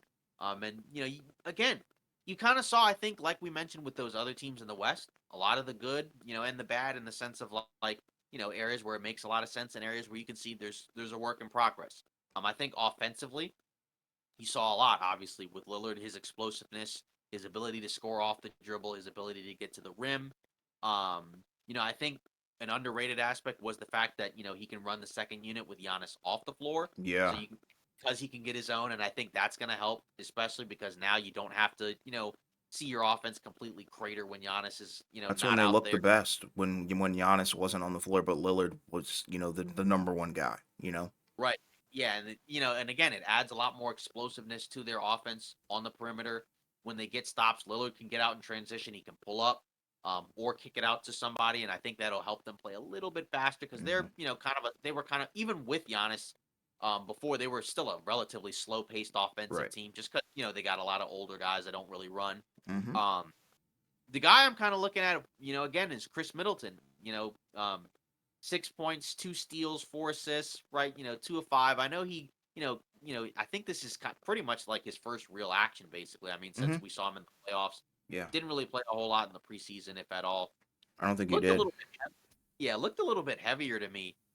Which again, I guess makes sense because he just hadn't played a whole lot. And again, that's the guy where I think, you know, not that he's make or break, but I think he's gonna have to kind of really like, shift into the third guy because I feel like, you know, they don't have a lot of options in terms of wings, on either end of the floor, honestly, right? Like Pat Connaughton, okay. I mean, I feel like, he was a part of their contending, he was a part of their previous championship roster, but, going forward, how much are you going to get out of him? We'll see. Jake Browder, right? He can still do some things, but we know he's up and down, and he's better at the four. I think at this point, as opposed to a three, just because he's a little bit slower. And then after that, right? Beauchamp, Marjan Beauchamp, right? They put him out there. He had one shift where I think he was okay, but Mm-hmm. again, I don't expect a whole lot from him going forward personally this season at least. Yeah. Yeah. So like I said, I think you saw the good offensively, and honestly, in terms of the defense, right? Like the score wasn't like crazy, obviously, and I think some of it was also maybe inflated by the fact that Philly just couldn't miss from three. Mm-hmm. But at the same Sure. time, like you saw Maxi, kind of getting past the Bucks guards, and again, he's a very fast guard, right? One of the fastest, so maybe that's not like a like a fair comparison because not every guard plays like that. But at the same time, I think you saw some of the concerns in the sense of this is going to be a more offensive oriented Bucks team. I think where it's like, you know, now they're going to have like these more explosive offensive performances from guys in order to win. Because I think defensively there's going to be certain issues. Because again, now Giannis and Lopez, to me, those are your only real two plus defenders in the lineup. Middleton, we'll see if he can kind of get back his feet back. Because again, you got to give him time because of the injuries. And Right. I think he is on a minutes restriction. But you're not getting a whole lot of defense from Malik Beasley and Lillard, I don't think. So, that's kind of something to look at going forward. But what did you think of overall of the Bucks? Because like I Yeah. said, I think overall you saw like the other teams, hey, the areas where they're gonna probably be really good and the areas where they're gonna struggle. Yeah. Well, number one, how about that Dame dagger? Yeah, Holy crap. you Um, mentioned that.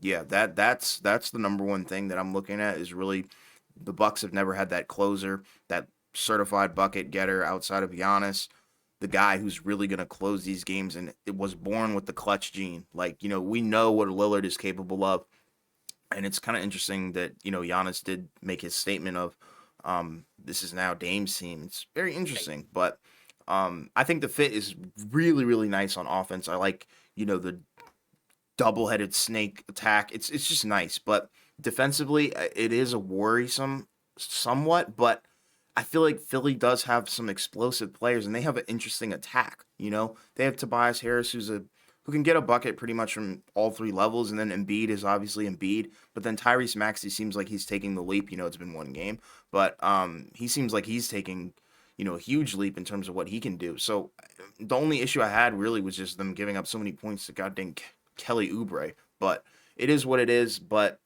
I don't know. From the Bucks standpoint, I do like what I see, but I'm not sure if Yeah. they have enough to get past Boston, because I feel like at this point, like the number one team in the East that's being hunted is probably Boston, on paper.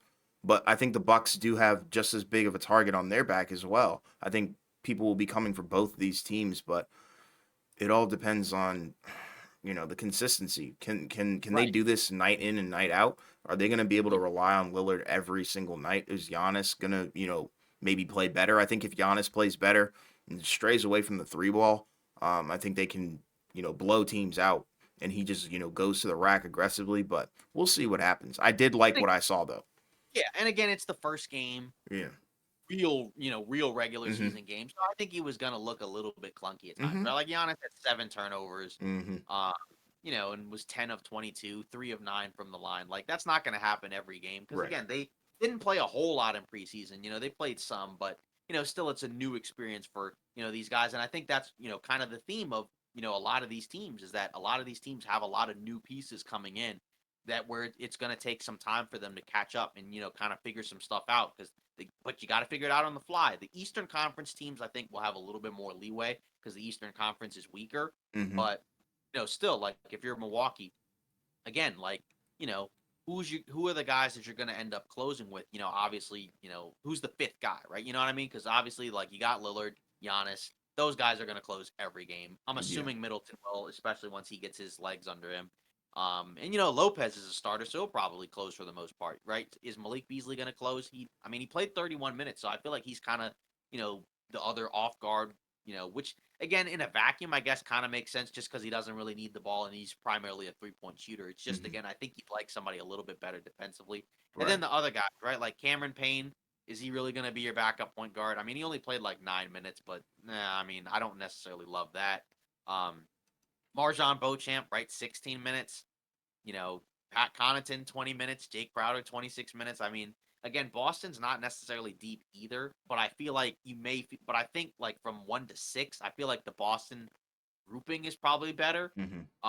Even though I think Milwaukee technically may have a couple more guys, but like, you know, do you really believe in those guys necessarily? I don't know. Right. Like that's the main thing. So, but either way, I think the fit offensively was never really a concern Right. for Right. me. Right. Like, like with most of these teams, like like even with the Suns, like the offense was never going to be a concern for me. Like I know some people may have thought that with a lot of these teams, but like I think that's relatively easy to figure out. I think it's the other stuff for this team primarily is the defense. And again, But like we're it's shifting not like into an we're offensive league though. So. right. Yeah. It's just again, it's just come playoff time, in the regular season it's different, but come playoff time, like say like if Boston and Milwaukee meet up, Boston's going to run some schemes where they're going to try to pick on Lillard, Oh yeah. or Yeah. Malik Yeah. Beasley defensively, and that's part of the game, you know what I mean? Mhm. Um and then on the Philly side, again, hey, they competed. I guess with the Harden situation, it would have been kind of easy, I guess, for some of these guys to kind of just be like, whatever. But at the same time, I liked what I saw from some of the guys on the team. Like you mentioned, Tyrese Maxey, he played great. Um, kind of, I guess, as the lead guard, right? He plays fast, right? He plays, confident. I mean, again, I Played think 40 he's really minutes good. too. Yeah, 40 minutes. D'Anthony Melton, right? Again, primarily more of a defensive minded guy, but he can still shoot fine. Embiid, right? 24, right? 9 of 21, 3 of 8 from the line, 7 turnovers, right? Which I think is still kind of an issue for him in Mhm. terms of like, the passing out of double teams, the reads. Again, that's his weakness, as an offensive player primarily. Which is why he's kind of vulnerable to those doubles, and triples. You know what I mean? And Mhm. again, like that's kind of the tough part, and that's why you need like kind of another guard alongside of him, right? That's why Milwaukee went out and got Damian Lillard. Mhm. Tobias Harris, 8 of 9, played great. Which again, that's kind of the part that concerns me from the Milwaukee standpoint. Is again he got his buckets like relatively easily, and Yeah. Wide he's open. and again he's good, but he's not like a top tier wing in this league. You know what I mean? There are Especially in guys. efficiency. Yeah, exactly. And again, it wasn't like it was like, the toughest shots in the world. These were like got possessions where he's, kind of backing guys down and just shooting over guys or just spotting up. I mean, like, Spotting up wide open. yeah, exactly. So that's a concern for me. Kelly Oubre, one of the greatest debuts you'll ever see from a minimum contract player. Yeah, Um, yeah, bro, looked like a 27. steal. Yeah, and again, this was a signing where I think we kind of liked it from the perspective of like it's a minimum contract and he's better than a minimum contract type player. Yeah, And for him, again, the offense was never the issue. It's the question of can he do other things to impact the game as well. But I think for a minimum contract, I think he'll help them because again, he's an athletic wing, which is something that they really do need. And he can score at times. There's going hmm to be games where he's going to, have games like this where he just can't miss. We've seen it before. There are times where he can get hot, and it's just kind of wild to see because it's a little bit unorthodox, but still, like I think for a minimum contract, that's a great pickup. yeah, absolutely. Um, but in terms of Philly, again, it's just the Harden situation just makes it really tough to kind of, I think, really seriously take the, look at this team. But at the same time, you almost kind of wonder with the way they look. Do you have to have like a great return for Harden, for this team to still be competitive? Like, you know what I mean? Like, I Yeah, think you still need something good. they Like don't need a personally, superstar though. I yeah, you think don't need a Maxi's good. right. Yeah, you don't need a superstar. So this may change, kind of what they're thinking. But at the same time, if all you're getting back is like Terrence Mann Okay, and yeah, no, like I mean, I like Terrence Mann, but like we'll see. yeah, But at this point, how do you feel? Like, do you think he's still gonna get traded at this point? yeah, but not to the Clippers. I think it's gonna be somewhere else down the line. We'll probably be looking. We'll probably be talking about maybe like 4 or 5 different teams that are interested in him. When it comes to the deadline, but right now, I think he stays put. I don't know what the repercussions and the protocol is going to be for that, but I'm thinking he's not moved till closer to the Hey, deadline. because the thing is, he's got to play at some point. Because we Right. already know, that clause or whatever in the CBA where if he hmm doesn't play, then they can basically block him from going anywhere for a Right. whole year. So he's got Right. to show up at some point. hmm But it seems like they kind of told him to stay put. So I'm Yeah. curious to see, like, because you normally have to write a reasoning to the league as to why a guy's not going to play if he's hmm available to play. So I don't know what it is. I And don't they're even know. investigating it. I think. Yeah, they're investigating it. So we'll see, and we'll get some more information on that when we get it. But just strange situation. But hey, I do give credit to Philly for competing in this game. Yeah. Um, just again down the stretch, just what we have seen for years with Philly, where it just for whatever reason their offense just kind of falls apart, and they got a new coach, and it literally didn't matter. They just couldn't score down the stretch, Yeah. and I mean they got It's just the personnel. I think. yeah, exactly. Like again, I think yeah, like it's not like Doc Rivers was great for them, but I think some of it is just again you got a ceiling with the personnel, and that's why again it's really important to have like a really good guard next to Embiid because again even though he can create, right, it's still not quite to the same degree as Jokic in terms of the creation ability. hmm Especially again when he gets trapped, what does he do? Because again he had a lot of turnovers, and he is a guy that does get a lot of turnovers. So Yeah. um, And that's something he hits the deck a lot too when he's doubled. So keep that in mind. right. Yeah, but overall, I mean, again, like just without Harden, like I can't really take a whole lot of stock into Philadelphia in I terms of what agree. they're going to be. I I think think they're at going to least be for sorry. Milwaukee, yeah, but at least for Milwaukee, hey, I think it's a solid start. You know what I Yeah. mean?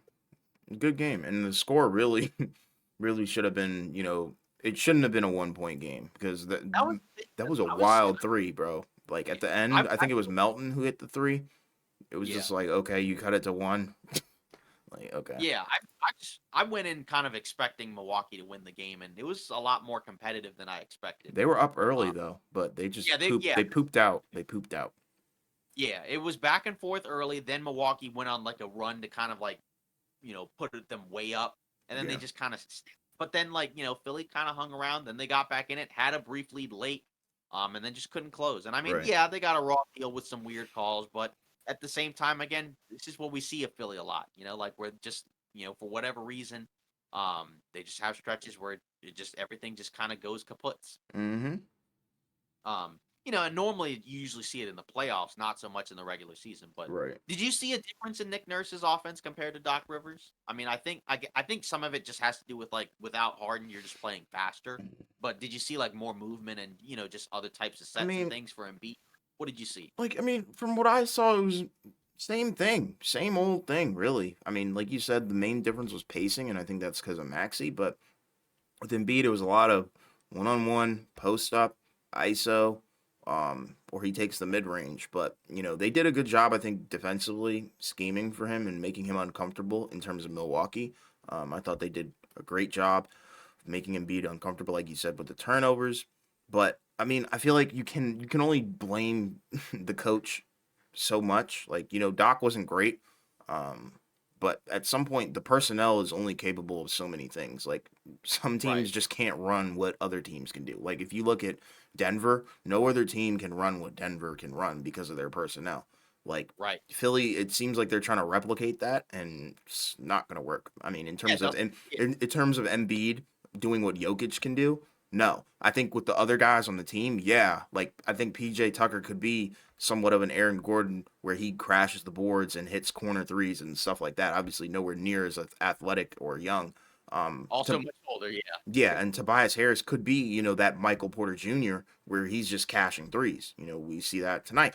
And then Maxi could be the Jamal Murray, but then like Embiid cannot be Jokic. That's the thing. So I feel like they need to retool and reevaluate and overhaul the system. But it seems like Nick Nurse is pretty much running the same thing, where it's like Embiid, Embiid, Embiid, Embiid, Embiid, and then they just do lightning quick offense with Maxi, and that's it.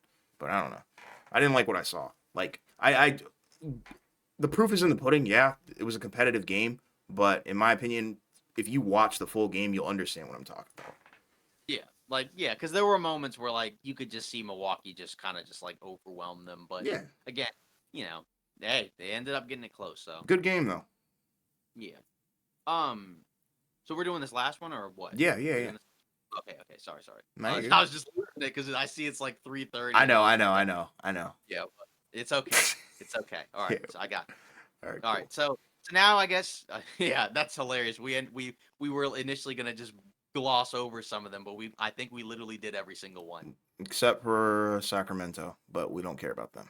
Oh my gosh, we did forget that. We don't care about them. We're Okay, we're not not fans. No. okay. Okay, never mind. We'll get them on the next one. Okay. Okay, I got you. All right. Yeah. And then finally, we had our last game. Before we got on here, we had Lakers Suns. The return, I guess, of Durant and LeBron, who hadn't played other than that preseason game. Yeah. A week or so ago. Hmm. They hadn't played against each other in 5 years.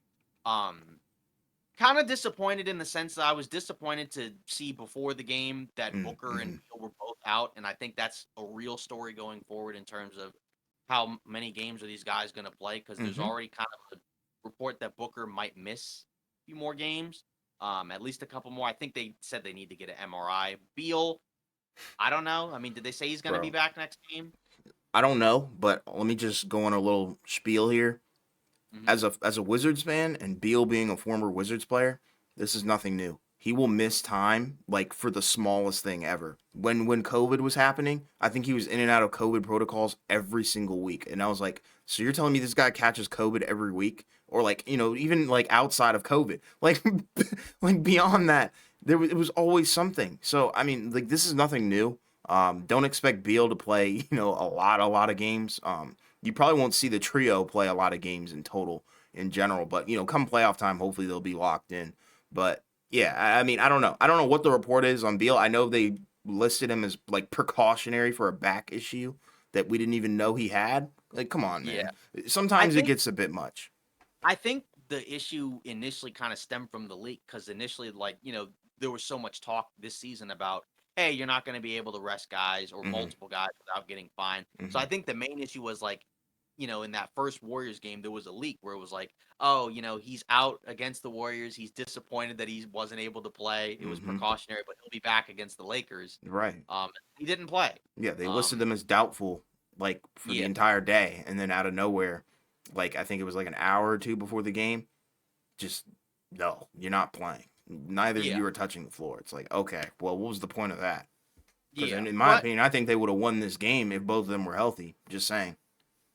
yeah, but regardless, we got a competitive game Yeah. between these two teams. The Lakers ended up pulling out 195. The Suns were in control for most of the game, Hmm. other than the beginning of the game. Hmm. I think the interesting thing here, I guess, maybe I should start with the Lakers because they won, but I think the main interesting thing here is I think with Beal and Booker out, I think you're kind of forced to play more guys that are kind of inclined to do the little things, Hmm. like a Jordan Goodwin, Yeah. um, like a Drew Eubanks, Yep. or a Nasir Little, or I guess a Grayson Allen or Even whomever, Eric Gordon, like. or even an Eric Gordon.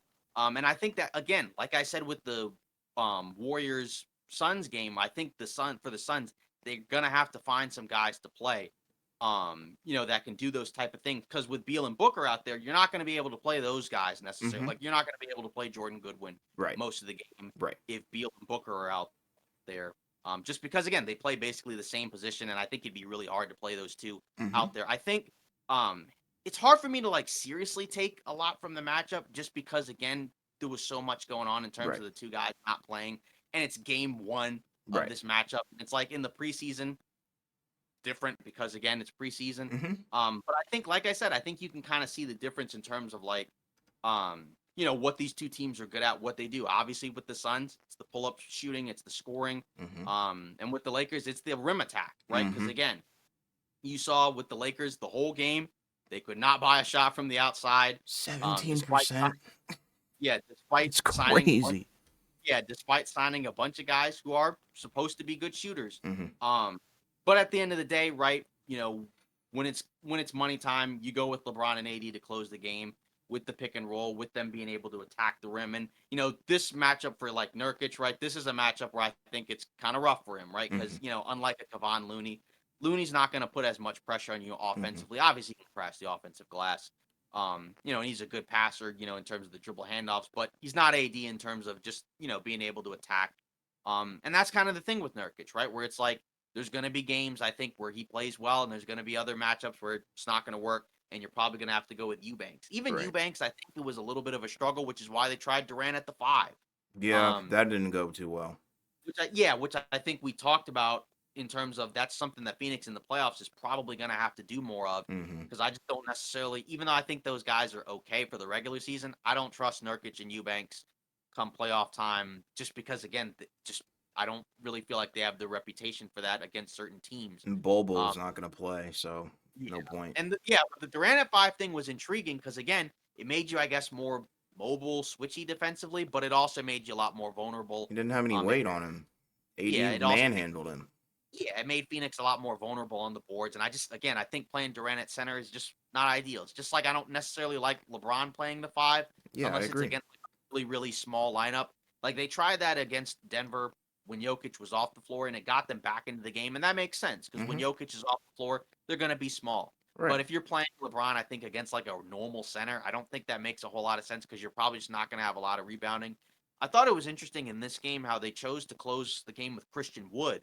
Um, and even though he didn't really provide a lot in terms of scoring, I thought he was really effective on the boards. Hmm. And I think that's kind of what I talked about with him when they first signed him, where it's like, even though I didn't love the signing because I would have preferred them get a more traditional center, my thought process was, can he be capable of doing things other than impacting the game offensively? Because there's going to be games where he's just not going to get the ball a whole lot in terms of touches. He Hmm. got some shots tonight, but his main, thing this game defensively, right? They brought him out there. They had him guard Durant, which was really strange just because again, he's a big. But before that they had guys that were smaller and it just didn't really work.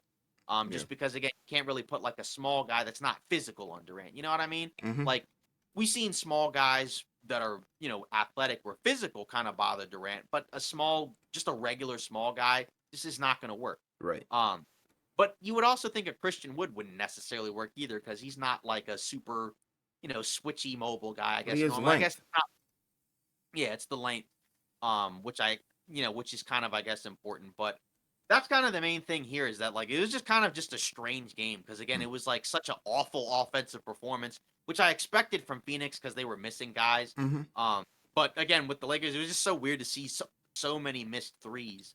And it wasn't like it was like crazy Phoenix defense, they were active in terms of the athleticism, but it was a lot of open shots. It was just, a lot of just straight up bricks, which was just kind of funny, just from the sense of like, again, just 17% from three, just kind of reminded me of the early start for the Lakers last season, where Yeah.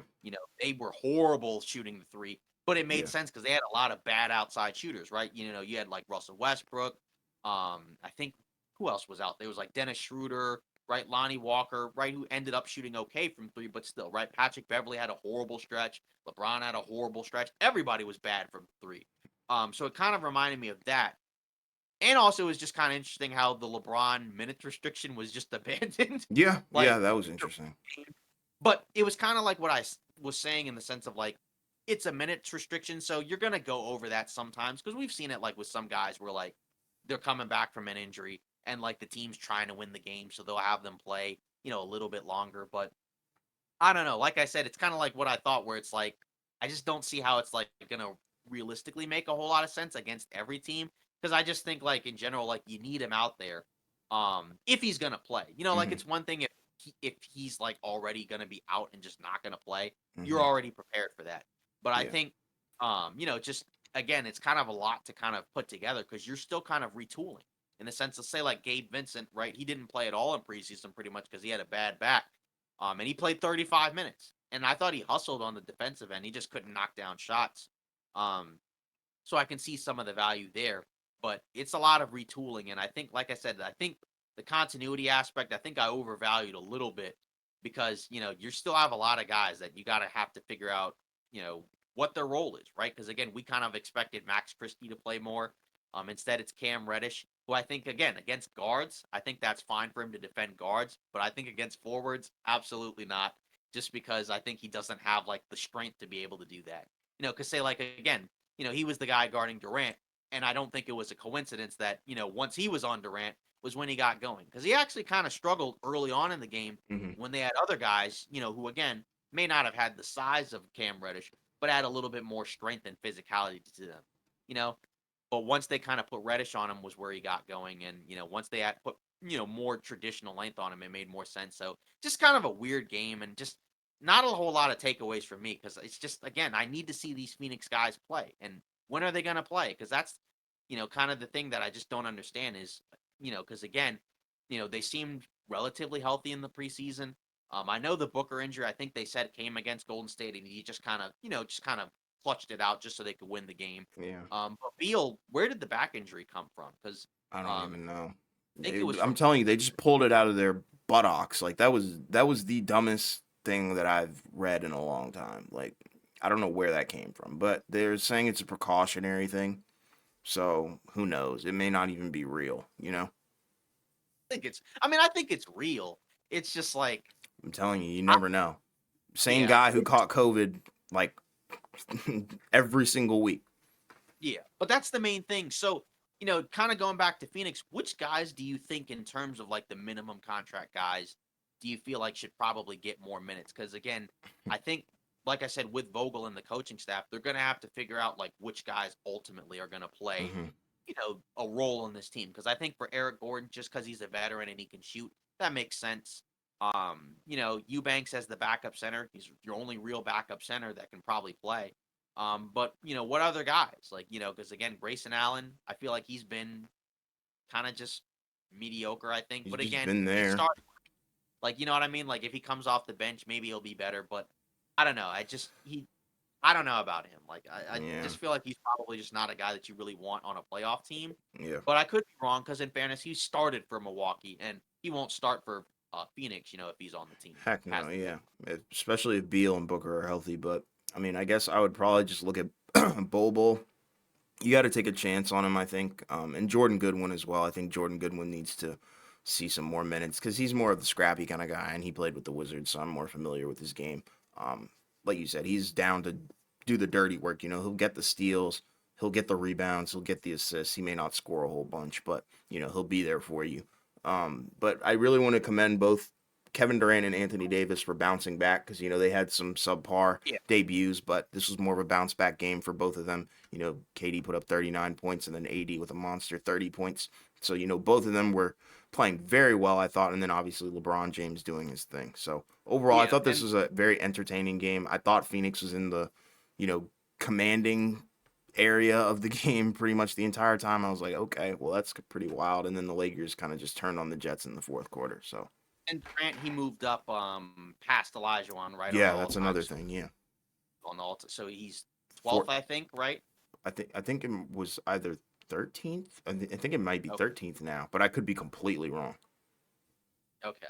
And then where are you kind of on the Cam Reddish versus Max Christie thing? Because I Okay. think because again we kind of assumed it was Max Christie, but I think overall through the first two games, I mean I think the Denver game was better, but I Hmm. also think like it was a better matchup because Hmm. again in Denver you're asking Cam Reddish to stick with a guard, whereas in Phoenix you're asking him to stick with Kevin Durant who's 7 feet. So I Right. mean, but where are you kind of on the Reddish thing and potentially the Wood thing? Because I feel like again those are two kind of minimum contract guys that maybe not necessarily will make or break your season. And I think with Reddish, I think some of it also is like with Vanderbilt out, I think they're kind of trying to replicate some of what he does defensively. He just Hmm. doesn't provide the rebounding that Vanderbilt does. So that makes them a little bit more vulnerable on the backboards. But, kind of how do you feel about the Reddish Max Right. Christie thing? Well, it's like Reddish. I don't know. He's interesting because I feel like his peers talk so highly of him. There's a lot of guys in the NBA who are like, yeah, this guy used to give me buckets in high school, and like he's underrated. He's got this, this, and this.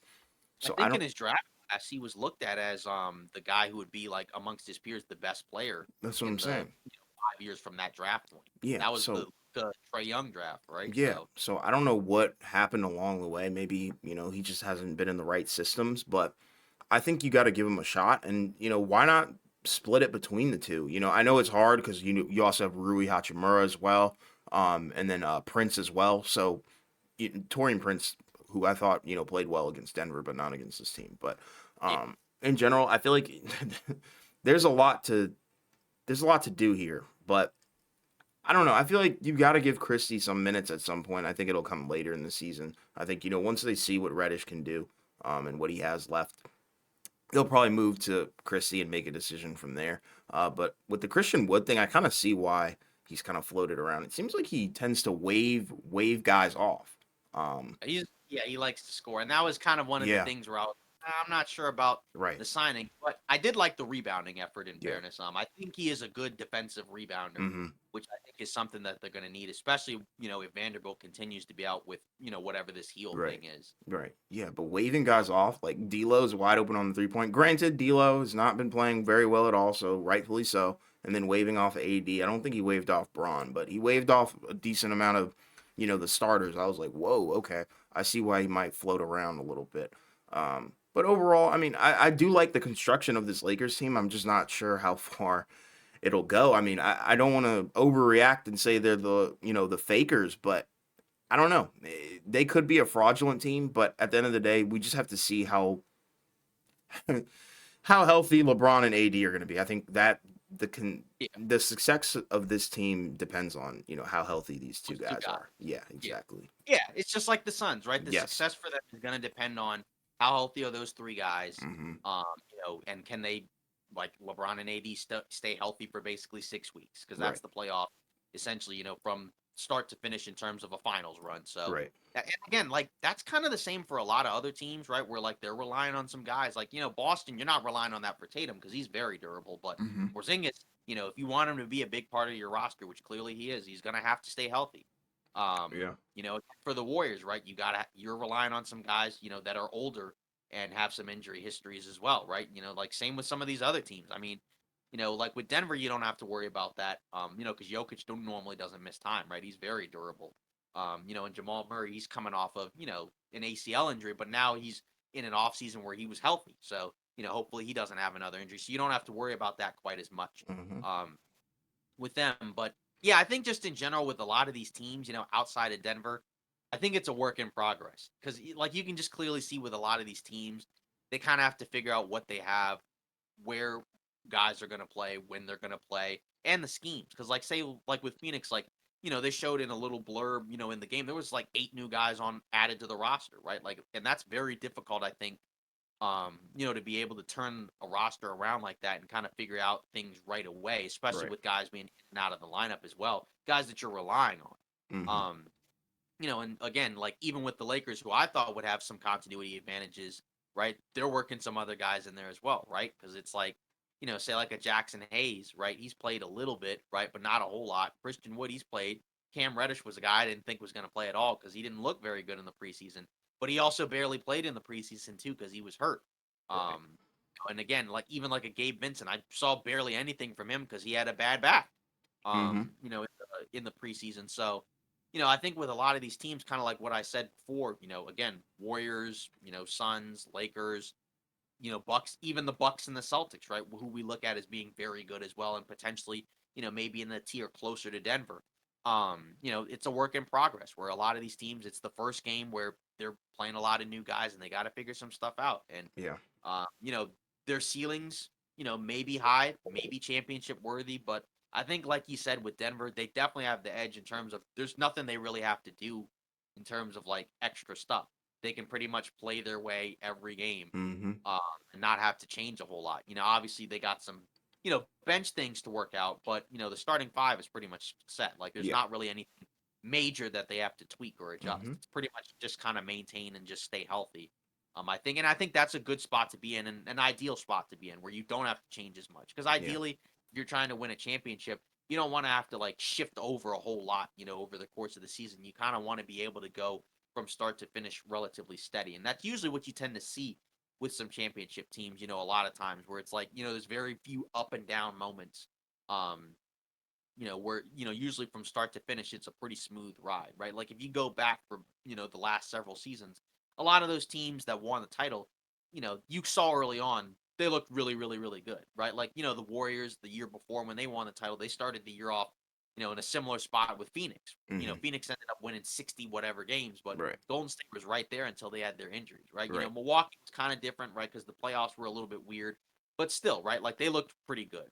The Lakers that 2020 season, even with the bubble, right? Like before the bubble, they were very good. Mhm. The Raptors is a little bit different because of the Warriors injuries, but still, like just overall, I think that's the main thing that you kind of have to look at right now is that Denver looks very good, which is to be expected, right? Like I don't think it's a fraud. Even though I didn't pick them to win the title, I don't look at them as like a fraudulent, like one time, one Mhm. hit wonder team. They're Right. gonna be around, like As and long like as Jokic is on that team. right, as long as he's healthy. And Mhm. that's the thing because, again, knock on wood, right? He's had very healthy seasons the last several years, right? So hopefully, that continues to happen. Yeah. And like that's what the first day, first week, first month, and really that first leg of the season is about is finding your footing and getting a head Yeah, start on all these teams. And I think right. Denver's primed and ready for that. So. Yeah, and I think especially in the Western Conference, that's Mhm. important because Yeah. again, there's so many more good teams. Because like I said, I think Boston and Milwaukee will have more of a leeway because I just think the bottom of the East is a lot weaker. Or the second half of the East, right? Once you get to like 5, 6, 7, right? It's not the same as like 5, 6, 7 in the West, right? Like Right. we don't even know 5, 6, 7 in the West could be. They could Right. be like 2, 3, 4. Whereas we kind of know the structure of the Eastern Conference, I think, for the most part, where we know who's going to finish where, health assuming. Yeah. Um, I agree. and now I guess we'll kind of get into some more of the news and rumors. More Harden stuff. Um, Weird security stuff where they didn't let him on the plane. He was available to play, but they didn't play him, and the NBA is investigating that. Shams Charania, for what it's worth, does think that Harden gets traded to the Clippers. We'll see Hmm. about that. Again, it's the only team that's really had a conversation, but you just never know because, again, the Lillard Bucks thing came out of nowhere when we all thought he was kind of headed to Miami. Um, but I don't know. Like the hard thing is just kind of getting old at this point, where it's just like I kind of want a resolution at some point. I understand, all the sides, gaming the system in terms of like trying to create a favorable scenario, right? Mhm. Philly wants more back for Harden, as opposed to just nothing, which makes sense and the other team doesn't want to give up, everything to get Harden, which makes Right. sense because, if you don't give up as much, you'll be better as opposed to giving up a ton for a guy who's in the last year of his deal, and you're just kind of assuming that it's a, wink, nudge, nudge, wink, wink. I will sign with you in free agency again, re-sign, Right. once the offseason hits.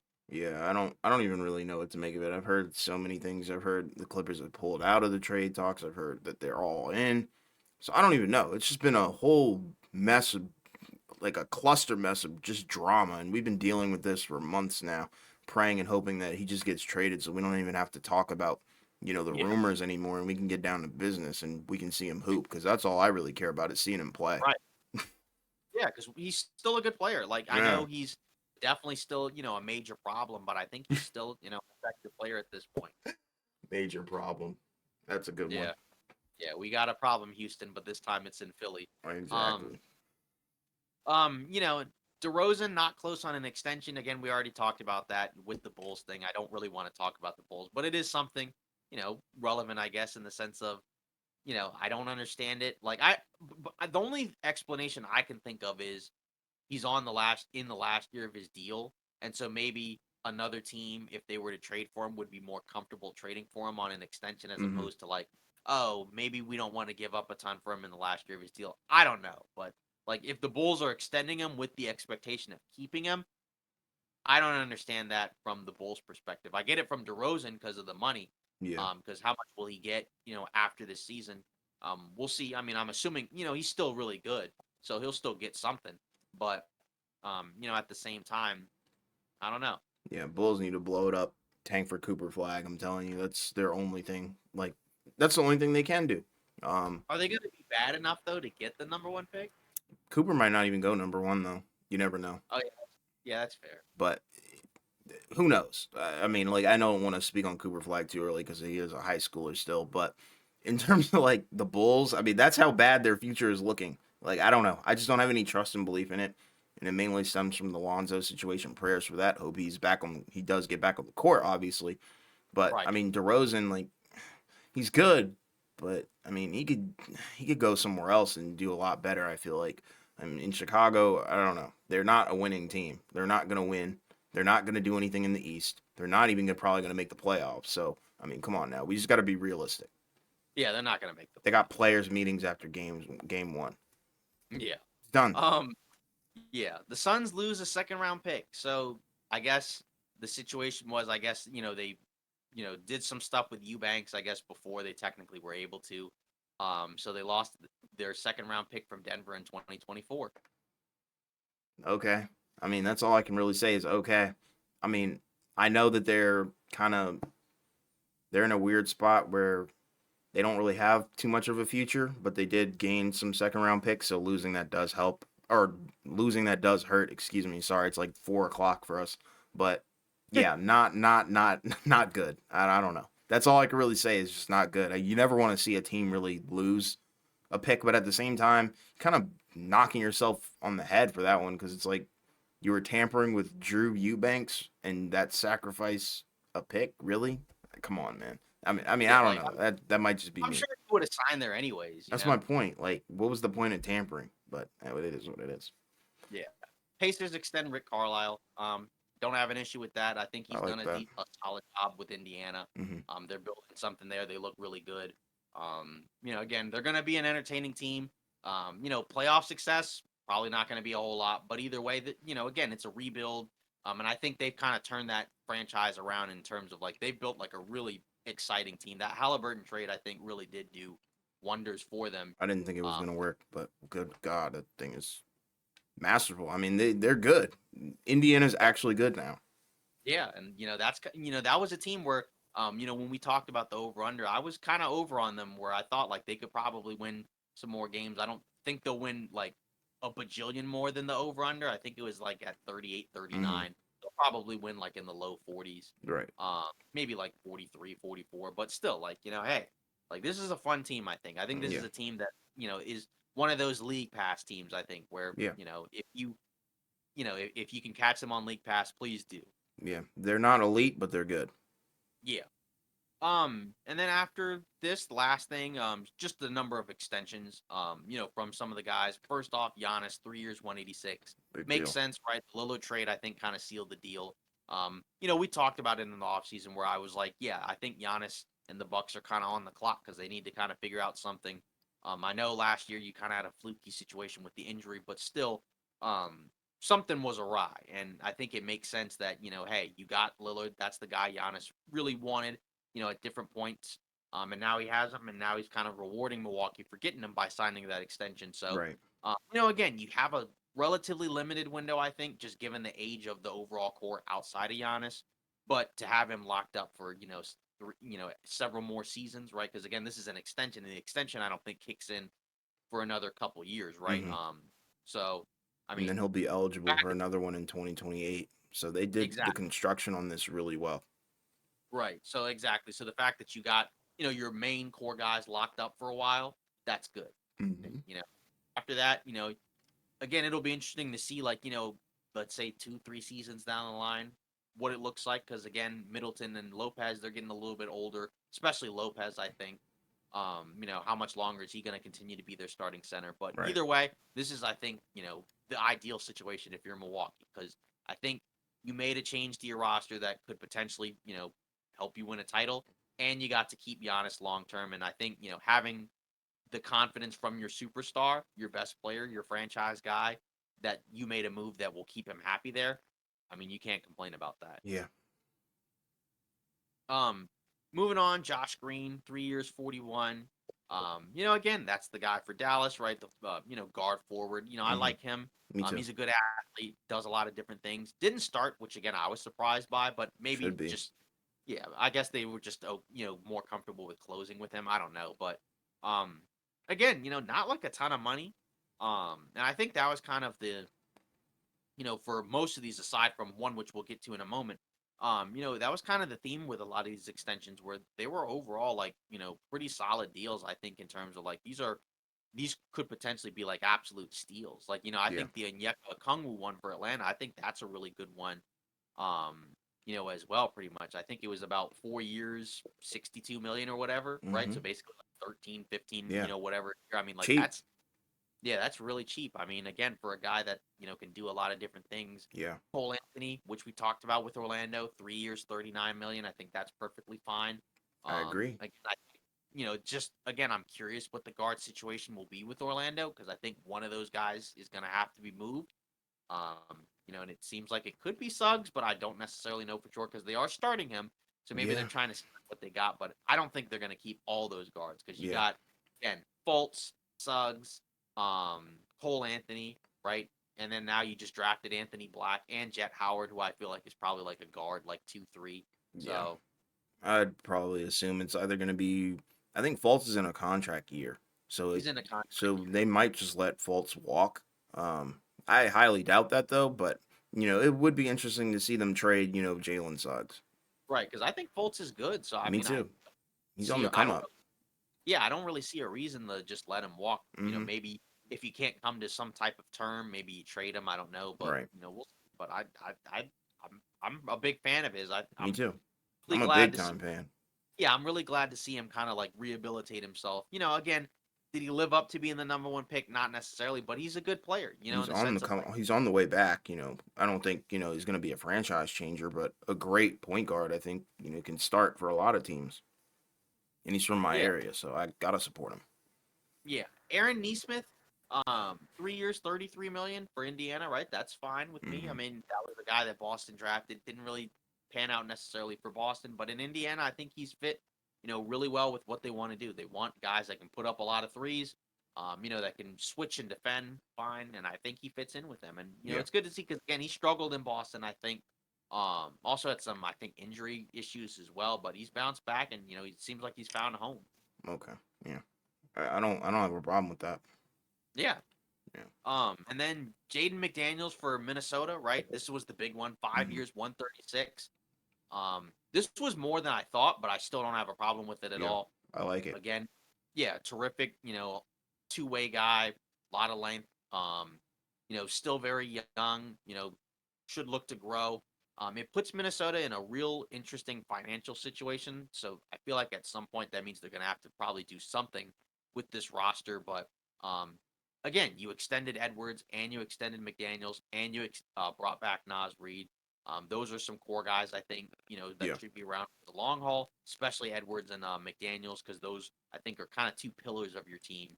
With Edwards being your potential superstar, in the waiting, and then McDaniels being your two-way wing. Right. Yeah.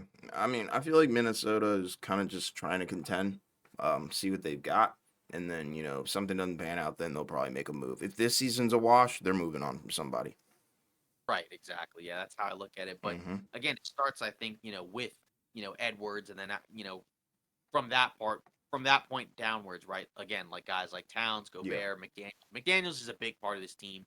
So hopefully he gets back from his injury relatively soon. Hmm. Because I think again, when he's out there, he really makes a difference on both ends of the floor. He could potentially be like an all defensive guy this season. I think he Yeah. was I think he was on our all defensive list, I think, if I'm not mistaken, last year. Absolutely. Yeah. Yeah, so yeah, well, that's pretty much it for today's episode of Off Ball Takes. Again, happy opening week to the NBA. Again, it was a really good one. I think a lot of excitement in the air, a lot of really good teams, a lot of stories to talk about. Not a whole lot of negatives. I think there were some, right, but for the most part, I think a lot of positives. So let us know in the comments what you thought. In terms of all these different teams, all these new look teams. What did you think of all these teams? In terms of their debuts, and again, just keep in mind it's week one, right? So a lot of what you see now might look completely different, by the time we get towards the end of the regular season. But Hmm. again, this is what we have to talk about. So we appreciate the support. Don't forget to like, comment, and subscribe. Thanks for listening, and we'll see you Monday.